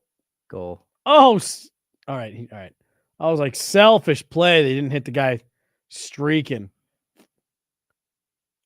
And they head for the exits. Heading for the exits. Where do you sit as a fan? Are you the type that sits through the whole game no matter what, or do you try to leave early? Because I will say, from the Nuggets game I went to, that parking lot at Ball Arena is a mess. I'm so fortunate that we don't have to deal with that on a nightly basis, because that would be miserable and intolerable. But ugly stuff. I usually it depends on the event. Like, is it an event that I'm interested, like a game that I'm interested in, that I bought a ticket for, that like I care about the outcome, I probably stay to the end no matter what. Rockies game, ticket, if it's a ticket I didn't pay very much for. Yeah, I think Rockies, if it's I think it's between the top and the bottom of the seventh inning that they close concessions. Once that happens, I'm sprinting out of there. One more drink, then I'm gone. Literally sprinting. You'll see a guy running out. And that's we got me. a streaker. Oh no, he's just heading for the exits. All right. The folks at MSG are heading for the exits, and I think we'll do the same. We're coming up on 2 hours, 40 minutes. Ton of you guys in here, just kept growing the whole time we were on. So thank you guys. Again, we have fun sitting in here talking hockey, watching games. So as this keeps going, Western Conference Final, Stanley Cup Final, I'm sure you and I will find ourselves back in here doing this again. We have fun doing it, and as long as you guys are jumping in watching, we'll keep doing it. But looks like Panthers are going to take this one 3-0 with 57 seconds to go. Panthers are going to take a 1-0 lead in the Eastern Conference Final. Alexis Lafreniere with an own goal to make it 2-0, and that kind of put things out of reach here. But JJ, any final thoughts for our first little hangout here. How long was it? We're at 2 hours, 39 minutes, and 30 seconds right now. It didn't feel that long. It felt very natural. Mhm. It felt like we were in the press box. It's the Yep. same type of conversations we have back and forth up there. Thanks to Jay for hanging out with us. Seriously. Takes a lot of patience to be back there doing this thing, and he was bringing us some pizza. So, thanks to Guerilla Sports for the pizza. Yeah. Yeah. Shout out. Thanks, Blake. That receipt will be on your desk in the morning. Cool. I think that's it. We're gonna get out of here. Panthers up 1-0 in the Eastern Conference Final. This is a lot of fun. We'll be back. We'll do one for the West. We'll do one for the Stanley Cup Final, if not a few more. Oh, there you go. There's your camera. Oh, did you want it? Yep. Nice. Vamos Gatos. Yeah. There you go. Take it easy, guys. Thanks so much. We'll see you later.